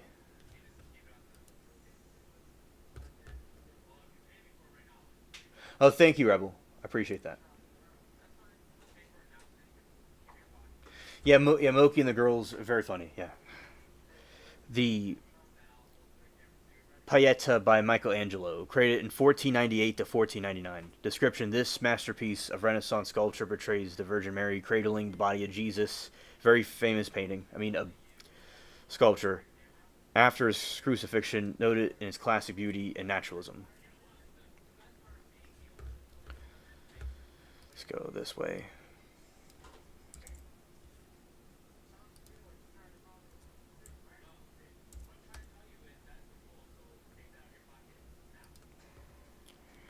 All right, and this is the one of Jesus.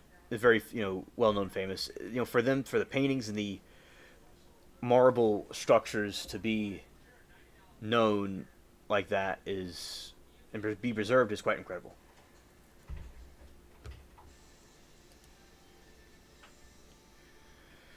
Okay, the Kiss by Auguste Rodin. The description is a marble and bronze sculpture depicts a nude racing couple in a passionate kiss. I've seen that before in art class, I think.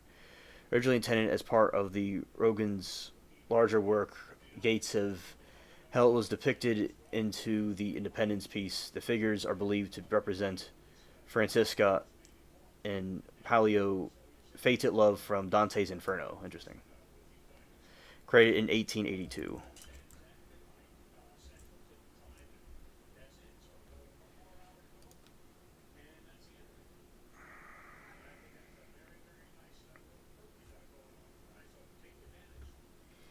All right, and that is this one right here.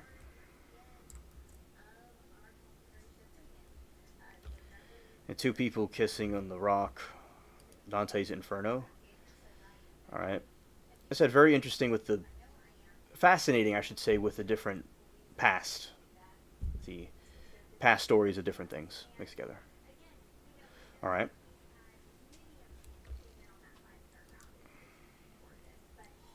All right.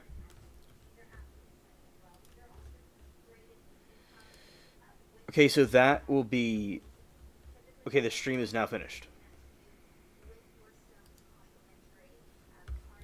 All right, everybody. So I want to thank you all for hanging out with me and being here. We had a very interesting, eclectic stream of a variety of different things.